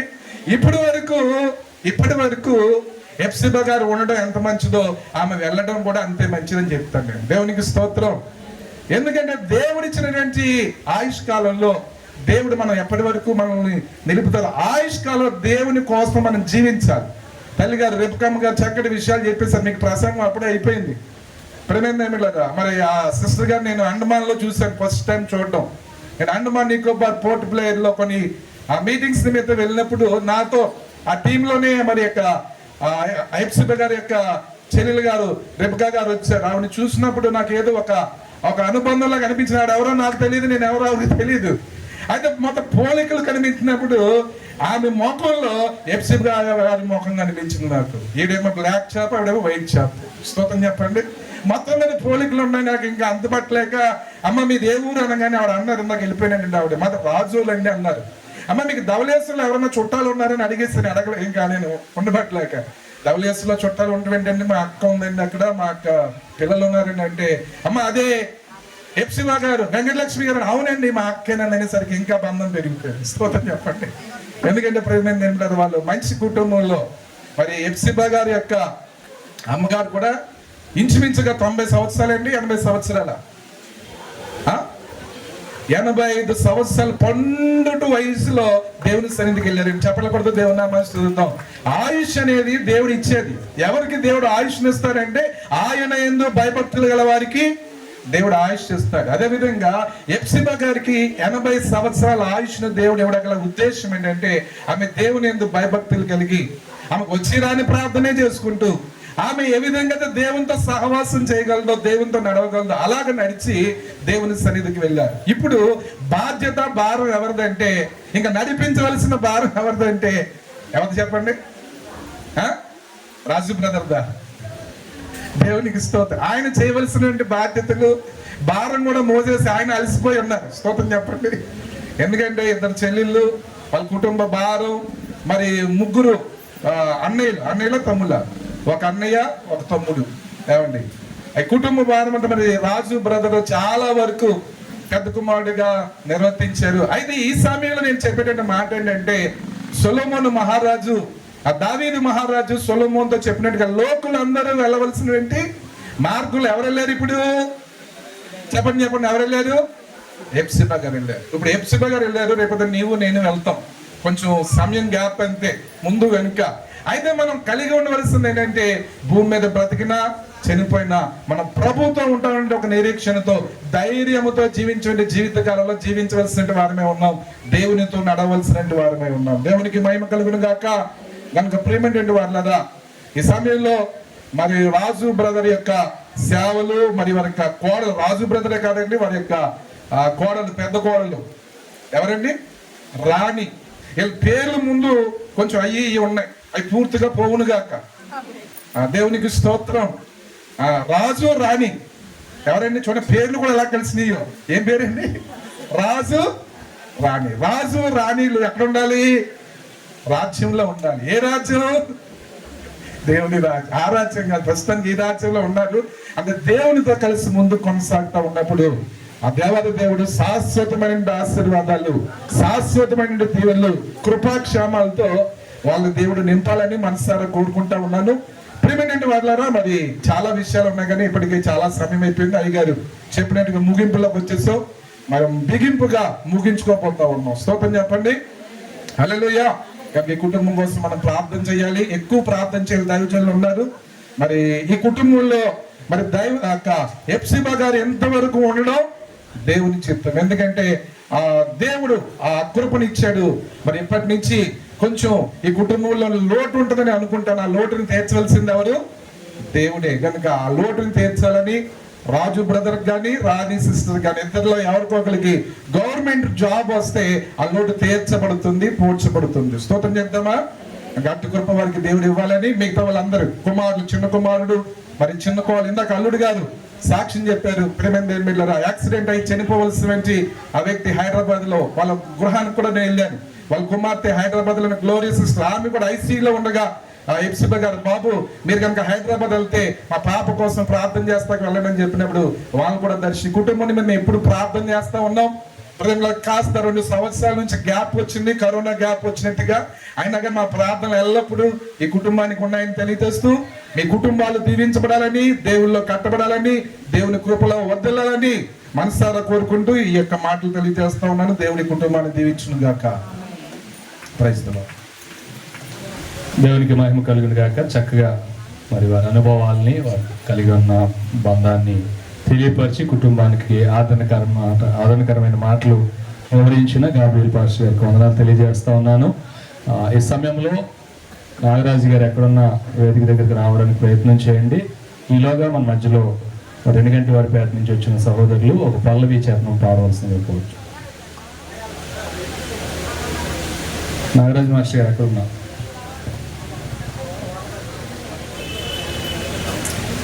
నాకు ఈ సమయాన్ని ఇచ్చిన దైవజనులకు కుడి ఉన్న అందరికీ దేవుని పేరట వందనాలు తెలియజేస్తున్నాను. చెదరిన గుండెకు బాసటగానున్నా, అలసిన వేళలో ఊరటనిస్తున్నా, చెదరిన గుండెకు బాసటగా ఉన్నా, అలసిన వేళలో ఊరటనిస్తున్నా, యేసుని స్నేహం జీవన సౌభాగ్యం, యేసుని స్నేహం జీవన సౌభాగ్యం, నీ ప్రేమకు నే దాసోహం, చెదరిన గుండెకు బాసటగానున్నా, అలసిన వేళలో ఊరటనిస్తున్నా, స్వార్థ చింతన లాభయోచన కనబడును ప్రతిబంధంలో, స్వార్థ చింతన లాభయోచన కనబడును ప్రతిబంధంలో, ప్రేమతత్వం పరిమళించును మధుర మగుని స్నేహంలో, ప్రేమతత్వం పరిమళించును మధుర మగుని స్నేహంలో, యేసుని స్నేహం జీవన సౌభాగ్యం, యేసుని స్నేహం జీవన సౌభాగ్యం, నీ ప్రేమకు నే దాసోహం, చెదరిన గుండెకు బాసటగానున్నా, అలసిన వేళలో ఊర ఊరటనిస్తున్నా. దేవునికి స్తోత్రం కలుగునుగా. చక్కగా నీ పాట పాడి వినిపించిన పాస్టర్ నవీన్ గారికి వందనాలు తెలియజేస్తా ఉన్నాను. ఈ సమయంలో మన మధ్యలో పాస్టర్ జీవన్ గారు ఉన్నారు. ప్రార్థన చేయడానికి సిద్ధపడండి. ముందుగా నాగరాజు మాస్టర్ గారు వందన సమర్పణ తెలియజేస్తారు. తదుపరి జీవన్ గారు అలాగనే మాస్టర్ రవికుమార్ గారు ప్రార్థనలు చేసిన తర్వాత ముగించుకున్నాం.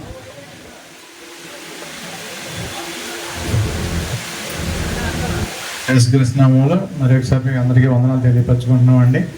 ఈరోజు 5వ రోజు మా అమ్మగారు కాలం చేసి ప్రభువుని సన్నిధికి చేరుకొని 5వ రోజునే పెట్టడంలో కూడా కారణం ఏంటంటే వాతావరణ పరిస్థితి కానీ పిల్లల ఎగ్జామ్స్ పరిస్థితి కానీ అయినప్పటికీ మీ అందరికీ మేము డైరెక్ట్గా వచ్చి ఆహ్వానించకపోయినా మమ్మల్ని అర్థం చేసుకొని మమ్మల్ని మన్నించి ఆ యొక్క మీడియా ద్వారా తర్వాత ఫోన్ ద్వారా తెలిపిన విధంగా మా మీద మా అమ్మగారి మీద ఉన్న గౌరవాన్ని ప్రేమను మీరు వచ్చి ఇలాగ చేరి మమ్మల్ని ఆదరించిన విధానం బట్టి మీకు వందనాలు తెలియపరచుకుంటున్నామండి.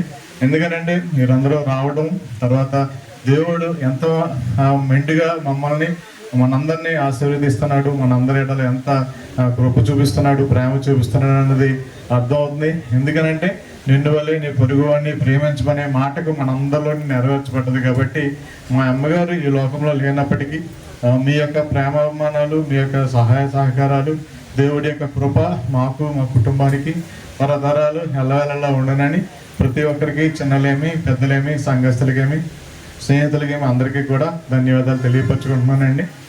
తర్వాత ఏర్పాటు చేయబడిన ఈ యొక్క విందును కూడా స్వీకరించి మమ్మల్ని ఆశీర్వదించాలని మా యొక్క ఈ ఏర్పాటును తగిన విధంగా మమ్మల్ని సహకరించాలని మీకు తెలియపరచుకుంటున్నాం. ఈ అవకాశం ఇచ్చిన పాస్టర్ గారికి మమ్మల్ని తెలియపరచుకుంటున్నాం.